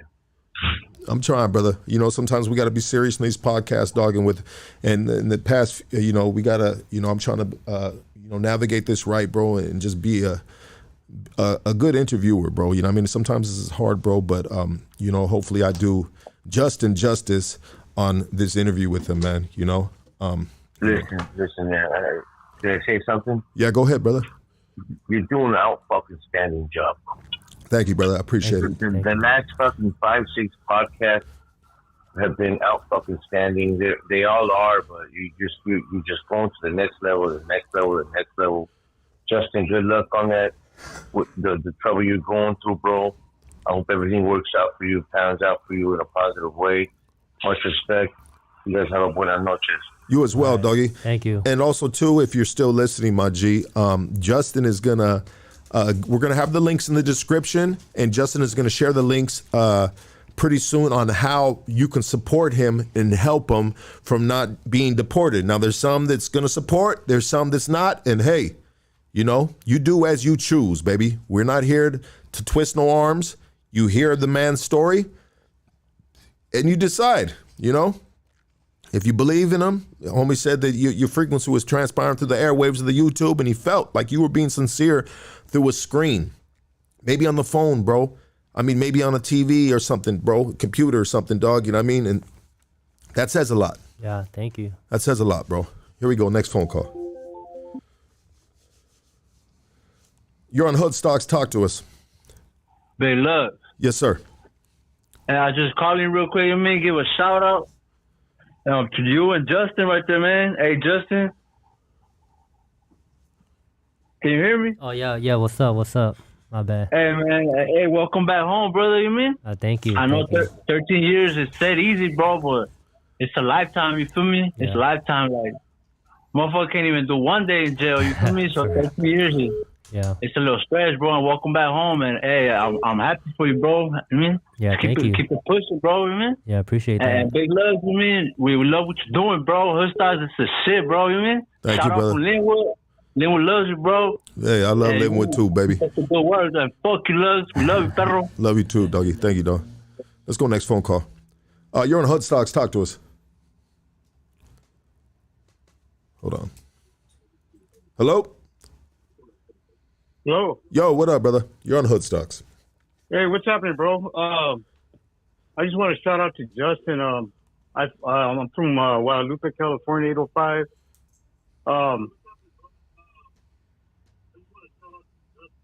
Turn the volume down in the background, dog. Okay, here it goes. Let me turn that down. All right, yeah, I just wanted to shout out to Justin. I got out in 2015. California appellate court overturned my conviction, and I feel the struggle. Yeah. I feel exactly what he's going through. I was down for a manslaughter case, and I just want to shout out to you, brother. Man, thank you, man. We gonna make it though, man. Just keep striving. It's hard sometimes, but we gotta do right by our families now, you know?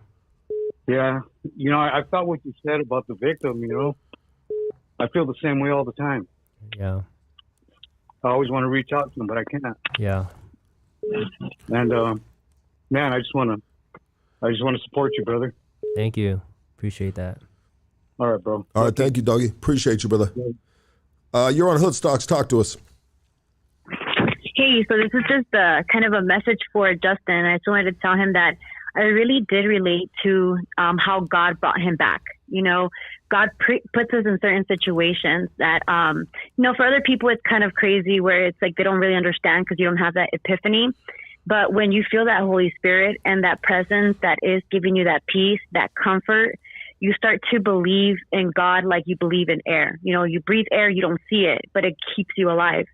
So I just wanted to say that, what you're sharing with the youngsters these days, you're a purpose. You went through what you went through because today you have a purpose for someone else's life to make that change and to, kind of start breaking cycles. So I just wanted to say God bless you. And, for me, it speaks volumes that, God is still working in our lives, regardless of how bad we've done and how our sin is. He carried that cross. And he cleared us of our sins. So, Lucky, I just want to say thank you. This is the second guy that you bring on here that speaks about, God, and that speaks a lot to a lot of us that are struggling and going through, their own struggles in different situations and scenarios. Yeah, we've had a lot of guests that have been that spoke about God and stuff. But in recent time, yes, it's like this, man. God is everything. God is life. God is air. God is everything. You know what I mean? And, regardless of everything, see me acting a fool here sometimes. Shit, I get up in the morning and I pray like a humble motherfucker. Bro, he worked on you too. Absolutely. Yeah, he worked on you too, With me, it's like I went through foster care, Foster homes were Christian homes. There's some that were like really bad experiences. And till my adolescence, I was in foster care and he still was there. Like, no, like, hear my word, because we may think that the Bible is manipulated, and yeah, it may be in some words and some, it's used to control people and so on. But when you really understand and you kind of like let that ego go and you're like, okay, like, let me actually put some thought into this, because we're not here for the world, we're here to feed our soul, to feed our spirit, and to kind of give love and to stop this hate, because again, we're not, the heaven can be for everybody. I think that we're on hell. And I guess you can say we're on hell, and this is where the devil rules. And the fact that this is, breaking barriers, and it's actually a message that a lot of people, like 700 plus, are listening to, interacting with each other. I think, it's a good movement, and I really do appreciate that, dude. Thank you, guys. Yeah, so if you believe in Justin, and I appreciate your words. I think this is Vida Maravilla or something like that. No, Pinava speaks. Oh, okay. You got a similar voice to one of the Goonies that calls in a lot as well. And I appreciate your words. Your words were very encouraging, and thank you so much for this phone call. And you know what? If you believe in Justin, you believe in his change. Then make sure you support him on the Definitely information. Will do. The information will be put forward to, and pass his story on to others as well. Yeah, thank you. Definitely, you so much. we'll share this. Thank you so much. Thank you, Justin, and God bless you, bro. Everybody has a chance. Thank you. God, thank you. Yeah, Have bro. a good night, guys. You too. Yeah, you got it, bro. You got a second chance in life, bro. Man, for real. You got a second chance in life, bro. So obviously, you have a calling, bro. That's, I was gonna say something, and it would have probably been like an bad analogy, or maybe just looked upon. You know what I mean? Insensitive. You know what I mean?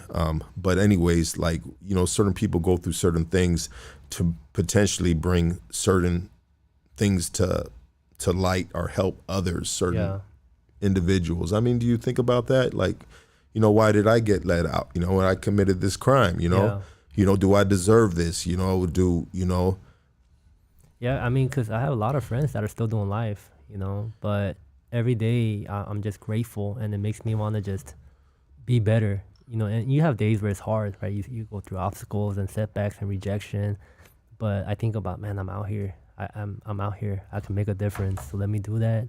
Just get out of that pity party, that victim mindset. Okay, let's do it. Okay, I got support here. I got network. I got resources. Let's do it, man. I'm just tired of just, you know, being limited. Right? In there we're so limited, but out here we're unlimited. So let's do it. We can make it happen. I believe it, and I feel like we go through like stuff like this to build our resilience and to encourage one another. And I believe I could get this pardon. Yeah. I believe it. You believed in it. Yeah. You're on Hood Stocks. Talk to us. Hey, this is Lucky. Yes, sir. Hey, Lucky, how you doing? Just want to say keep up the good work, and I want to say to Justin, be blessed, bro, and stay focused. And tonight, when you get time, read Romans 8:11, bro. That verse helped me. You know, I did 22 years in prison, and I did 5 years solitary confinement. I was from Tango Blast in Texas, and but now I live here in Needles, California, and I'm married. I have a daughter. Right. I have a home, a car, you know, and God, and Beautiful. just stay fixed and focus on Jesus, bro. You know what I mean? Yeah. And your story, you know, touched my heart, and you know, I just want to let you know, bro. Just stay focused, man. You're gonna make it, bro. Amen. You know what I'm saying? And then when you get a chance tonight, read Romans 8:11. And Lucky, I just want to say, bro, keep up the good work, bro. I mean, man, you know, all the other prisons channels that, you know, they talk about prison life, which is fine. That's what it's about. But how you bring the spiritual aspect, you know, a lot of us, like the young lady that called earlier, we appreciate that, man. You know, and I just want to let you know, keep up the good work, Lucky. Thank you, brother. You know, we need that. Appreciate you, man. Absolutely, and I appreciate you calling, brother. And hopefully one day I can get one of you guys, one of the brothers from Tejas, you know, Tango Blast, dog, on here, dog. You know what I mean? And we can have some conversations, bro. You know what I mean? But as we grow, we'll be able to, the branches will get out further, and we'll be able to have other individuals on, dog. You know what I mean? But thank you so much, brother, for calling and supporting this channel, dog. You know what I mean? All right. Yes, sir. And salute to you, bro, on, you know, changing your life and for the better. You had to get out of Texas, right? Yeah. You know, sometimes you gotta change people, that's one thing that we learn in treatment, bro. Because, you know, I kept relapsing, and my wife had left me, and, you know, so to get my life back together, because I didn't want to go back to that life, you know, what we learned, you have to change people, places, and things. And you know, and in Tango Blast, you know, when you get out, you can do whatever you want. So I didn't have to leave Texas, but I had to leave Texas in order to get away from that lifestyle. You know what I mean? So it's not like I dropped out or I had to or I had to, you know, get away because you know, they were gonna do something to me. And you a solid dude. Only a solid dude's gonna clarify that too, bro. Yeah. Only a solid dude's gonna be like, hold on, homie, don't get it twisted. I ain't over here hiding in Needles, California. You know what I mean? No. I mean, because that's a strange place to move, if you ask me, dog. I mean, that's the middle of nowhere, dog. You know what I mean? Well, my wife and I had to come here because now we've been clean and sober she's been clean and sober for 13 years. I've been clean and sober for 10 years. But God had to bring us to a desert. Yeah, bro. To get our minds right. You know what I mean? 100%. So there ain't even a liquor store out there, dog. I mean, you got no temptation, dog. Yeah. Hey, much love, baby. Hey, much love, Hood and Hoodstock and Justin. Stay up, bro. Thank you. Absolutely, Stay brother. focused, bro. Yeah, yes, God sir. bless you. Stay the course, baby. God bless you yes, too. Let's get to this next call, dog. I didn't mean to cut a homie off too short, but you're on Hood Stocks. Talk to us. What's up, Big Bad Lucky? What's up? I just wanted to tell the homie to keep his head up and just let him know that he can do it, he can make it, man. And shout out to all the homies from Riverside, i.e. this Big Bad Eddie de la Torre. That's right, baby. Much love to a big shout out to IE, doggy, and big shout out to Riverside. Absolutely. And I love Hood Stocks. I watch you every day, dog. Thank you, baby. right. Thank you. I appreciate you, brother, so much, dog. You know it's nothing This but love. show's super underrated. You should have millions of fucking views, dog. I've heard that a couple times, dog. But you know, one day we'll get there, baby. You know what I mean? We're working hard for every number, every subscriber, subscribe if you're on right now and you ain't done it already. You know what I mean? But it is what it is, baby. You know what I mean? We're gonna get there, dog. You know what I mean?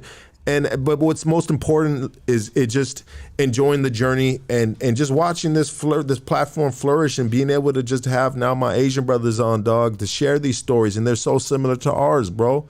You know what I mean? And of course they are, bro. Why? Because they're right down the street from us, bro. Why wouldn't they be? You know what I mean? Yeah. Shit, dog. You know what I mean? Hell yeah, dog. And I like looking at that little fool Casey. That's just funny, dog. Yeah, where's he at? Put Casey on the screen real quick. Hold on, dog. You like seeing him? Hold on, we'll put him over there. Pop him in there real quick, K9. Hold on. Hey, put him in there real quick. Little close. No, back up. Hey, there goes Casey right there, dog. Shout out to Casey, dog. What's up, Casey? What's up? All right. Casey, keep your head up, dog. Anyways, Don't worry, you'll grow someday, dog. Drink muscle milk. he's got hair. He's got chest hair, dog. I mean, that should just happen overnight, dog. I mean, sorry about that, Justin. I didn't mean to put that guy in front of you like that, dog. Especially with fucking bearing his bare chest like that. Who does this guy think he is? All right, brother. Have a good one. Thank you for calling in. The phone lines were popping. Anyone else want to call? I'll leave it on for a quick minute. And rather than that, bro, how can people support you, bro? You know, the people that believe in you, that have heard your story right here, how can they support you?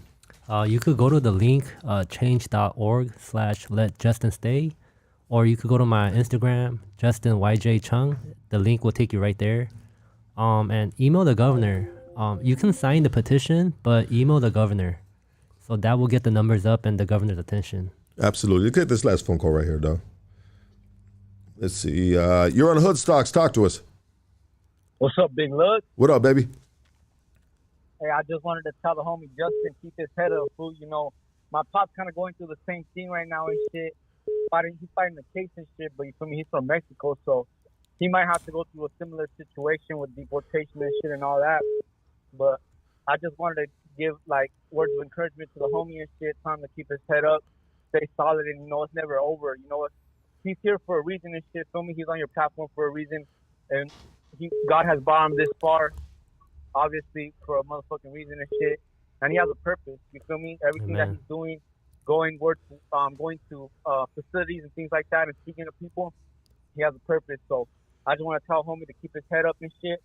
And to you, Lux, keep doing what the fuck you're doing. You're doing a great job, my boy. Thank you, we brother. gotta get your story, big dog. You gotta get your fucking story. I know you've done little podcasts and shit like that, but you never gone in depth, my boy. We need to get Never that gone in story out, depth. my boy. Yeah. You know what, dog? There's just a lot of jacking off in my story, dog. You know what I mean? That's it, dog. I mean, it's not too crazy, dog. I mean, I feel you, big dog. no, I'm just But fucking hey, around. we gotta get a podcast where you could just open up, my Yeah. boy. You know, go in depth with your story. And Absolutely, shit. I know dog. you got a crazy ass story. So Yeah. I know you said I got many layers and many podcast. chapters, dog. It's just crazy, bro. You know what I mean? I just really got to fucking navigate it. How do I can tell my story 100 times, bro, and tell different angles of it, bro. Different chapters, bro, to be honest, bro. I was on the streets for a lot, bro. You know what I mean? But anyways, I love you, my boy. Thank you for calling in. We got a Virginia right here, I believe. You're on Hood Stocks. Talk to us. You wanna fuck on me? Fuck you, Wookie. Shout out to VA, baby. You know what I mean? I think it's VA, Virginia. That was the phone. There was another dude from Washington calling. Let me call him back because he called a bunch of times. I don't know if it's a guy or a girl, but let's see. You know, call back real quick. I seen you trying to blow it up.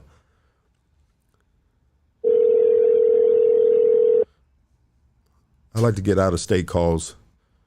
All right. Anyways, I try to get you back, my G. I seen you calling a bunch of times right there. But anyways, brother, I mean, this. Let's repeat it one more time how people can support you. And also, too, whatever he's saying, his Instagram link and all the links will be in the description along with Glory Plumbing as well. But again, bro, how can people support you, brother? Email the governor.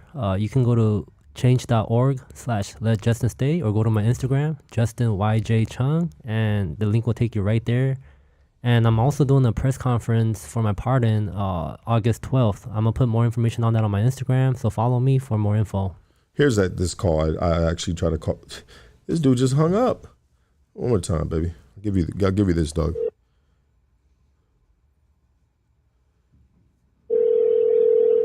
I'm sorry, the person. All right, bro. Hey, so this has been dope, bro. This has been you know what I mean? It's been real, right? Yeah. You know, it's been as real as it gets, bro. You know, on this podcast, and we have dudes sharing stories, life testaments, you know what I mean? Spiritual awakenings.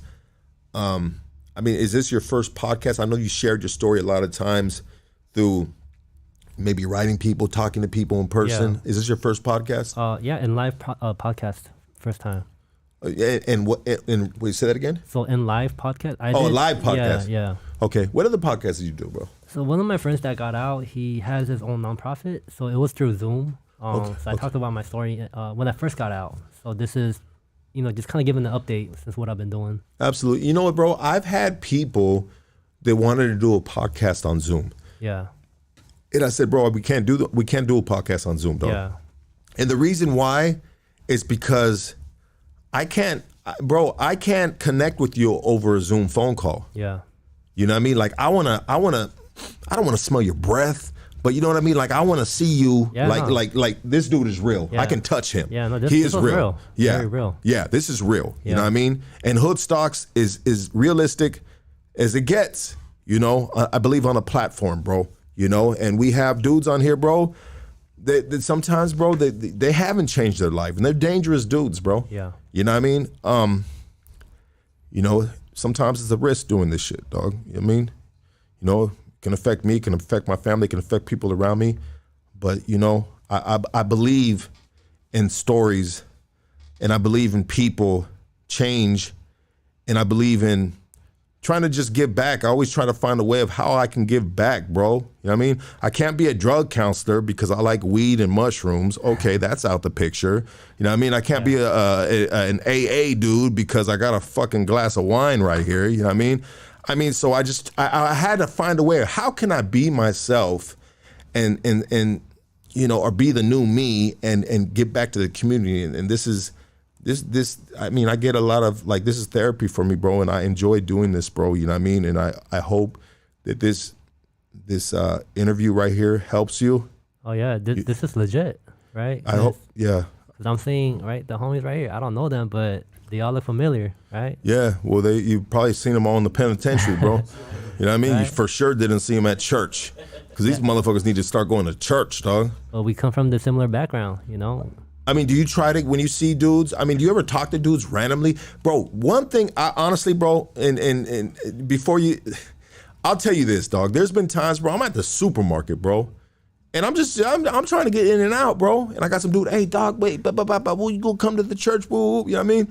You know, and a lot of times especially if they're like selling like some candy, like, and they're from like you know, from like a rehab and they're trying to raise money, I'm just like, nah, keep the money, blah, blah, blah. But I don't like getting harassed in the market. I've done that a couple of times. But do you ever see people on the fly and just try to holler at them or something? I mean, I do that just to see where they are. Like, man, you know, I see a guy off the streets just washing cars. Man, what's up? What's your story, man? What are you going through? How can I help you? Yeah. Right. So those are the people that I want to talk to. You know, I know it. I see you tatted up. How long you been home? Yeah. Right, let me talk to you. How you doing? I have resources. If you want it, I can help you. What are your resources? Because maybe we have some people right now that need your resources, bro. Yeah. So how could you help some of the guys that are going through it right now that are just randomly doped up, looking through their phone, watching Hood Stocks, and they're just like, man, I need help, man. I need a way out of this shit, dog. You know what I mean? Like, how would you help them? How could you? Because we have a reentry home as well. I know a lot of lifers that got out that are working in reentry homes, drug rehabilitative programs. So if you need that, we can always direct you to those places. Even with the college, right? There's funds out there. You just gotta look for it. It's out there, and I could direct you to those things. How hard is it for a lifer? I'm sorry for cutting you off. How hard is it for a lifer? Because you got dudes that right now that are sitting at home and saying, "Oh, dog, I got a felony. I got a whatever, like a low level type of felony, I can't get a job. But here we got lifers coming out. Shout out to the ARC program. Have you heard of that program? Yeah. Shout out to them. Yeah, shout out to my boy from the ARC program. But how do people, bro, like a lifer, you're out, bro, and you feel like I feel like you feel like, hey, you know what? I can accomplish anything in this world. Yeah, I mean, the resources are there. There's people that are making it, doing way better than I am, making way more money. It's just how bad you want it. With the same background. Same background, Okay. especially if you're in a reentry home. A lot of lifers, majority are lifers there. Everybody's talking, networking. The programs are there. The city is there to help you. It's Bro, how badass is California? And some people be like, fuck California for this. And I get you guys. I get it. I see both sides of the fence. But I mean, is California like the perfect state for somebody to commit a heinous crime and be able to get out and change their life? I mean, is this like a safe haven for fucking criminals and shit, bro? Like. I wouldn't say a perfect place, but people, I mean, this state does recognize change. So if you've done the work to get out, they're going to give you another chance. But it's not easy, right? People are in there 20, 30, some 40 plus years. You got to really just work your butt off to get home.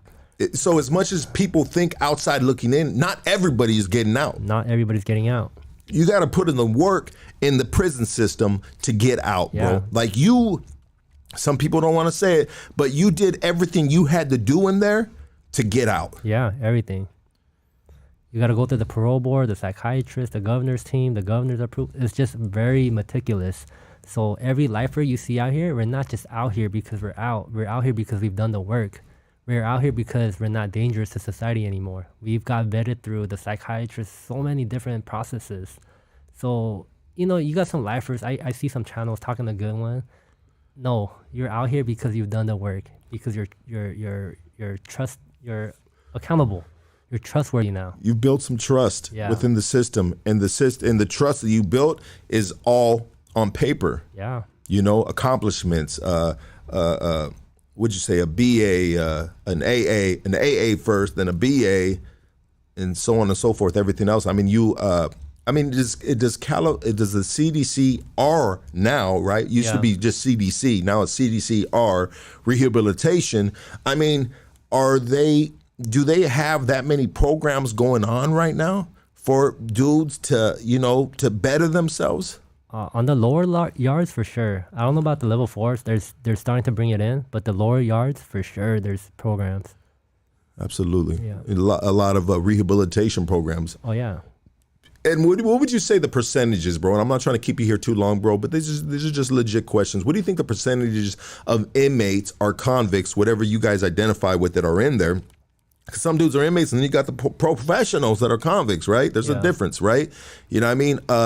What would you think the percentages of individuals that are utilizing the rehabilitation programs put into the CDC are now? It's not that much, to be honest. I think it's less than 10%. Less than 10%. Wow. Yeah, 'cause everybody's still with the business or fighting and rioting and politicking. So you're within that 10% then? Yeah, I would say less than 10. Yeah. Yeah. And you're one of them dudes. Yeah. Absolutely. Salute to you on that, brother. Yeah. I mean, you were 16 years old, bro. You don't know what the fuck you were doing. You knew what the fuck you were doing, but it was under a fucking, I mean, I'm not trying to justify what he did. Never that. But, I mean, I'll just leave it at that, bro, because I know a lot of people, have their own opinions. They could potentially go against what I'm going to say, and that's okay. You know what I mean? Because I feel both sides, dog. Yeah. You know what I mean? But you earned your freedom back. You did what you had to do. You changed your life.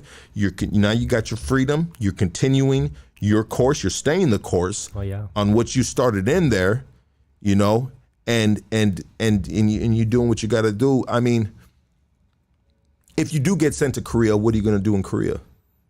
I would probably have to join the army because it's mandatory. Okay. But there's a lot of resources in there, so I'll utilize that. And I hope that I get my license before I get deported, if I get deported. And I'll continue with my business out there, my career out there, cutting hair. Absolutely, brother. Well, I just want to thank you very much, brother. Yeah, thank you. For, just having the courage, bro, and being so transparent about your story, bro. Yeah. I just want to thank you so much, brother. And, You know, we're all brothers right here, man. We a community right here at Hood Stocks. If you support this man, hit the links that's going to be in the description. And let's get this last call from Bakersfield, and then we out of here. One more phone call, Dougie. Sorry about that, brother. You're on Hood Stocks. Talk to us. Yo, fuck you, Lucky. I love you too, baby. Talk to me. Yo, what up, dog? Just want to show some love, dog. All right, thank you, brother. You know how we show love around here, dog. It's tough love, baby. You know what I mean? Yeah. And fucking, I just got here a little late, dog. But shit, homeboy's getting deported, dog. That's some shit, bro. How do you feel about that, man? Well, I think he said it already, bro. He's not happy about it, doggy. I mean, I'm gonna fight though. He's gonna fight it. Yeah, to my last. Yeah, fight breath. for that shit, man. Let's go. Shit, Yeah. I've been deported twice, brother. I know exactly how it feels, man. But we're not that far, you know. Yeah. This dude's a we just around the corner now. We hop back in this bitch, dog. Yeah. How it go. Thank you, brother. One call, Chachilla, real quick. I like to get these phone calls in real quick. Chachilla, talk to us. You're on Hood Stocks. Talk to us real quick. Hey, damn! I can't believe I missed this live, man. I just got home from work. I just want to say, fuck you, Lucky. And Yeah. you know, I had to jump in, man. I noticed that you know, it's over already and everything. But shout out to your guest. I'm gonna have to catch up tonight. Is it gonna be up tonight? Yeah, it'll be up, bro. As soon as we end it, it's gonna be up, bro. It's up right now already, doggies. Thank you so much, dog. Hey, love you, much love, doggy. Everybody, give it up for Justin, baby. You know what I mean? Good vibrations right here. We wish you the best of luck, brother. I mean, keep on elevating, dog. Keep on, you know what I mean, impacting, you know, the youth, bro. I guess your life is written now, bro. You will forever have to repay for what you've done, you know what I mean? And that is going to be in a spiritual sense, which is much needed in this climate that we live in. Yeah. You know what I mean? We need a lot of God in us right now because the crimes, the mass shootings, just all the kid, bro, like, stop it, dog. Stop it, bro. Real shit, dog. You know what I mean? This is ridiculous, bro. You know what I mean? And we got to create peace amongst these fucking atrocities that are going on, man. You know what I mean? We got to, you know what I mean? We got to love that neighbor, baby. You know what I mean? We got to just show love, dog. Don't mad dog that fool in the liquor store, dog. Tell that fool what's up, dog. You know what I mean? You know, like, dog, like, let's just, I mean, it's 2022, my G's. Stop that shit, dog. You know what I mean? We got to kill each other no more, dog. I mean, think about the families, bro. Think about your mom. You got a mom, too. You got a pops, too, dog. You know what I mean? I love you guys, dog. Shout out to our guest right here, Justin. All links will be in description, dog. And we're out of here, doggy. Thank you, brother.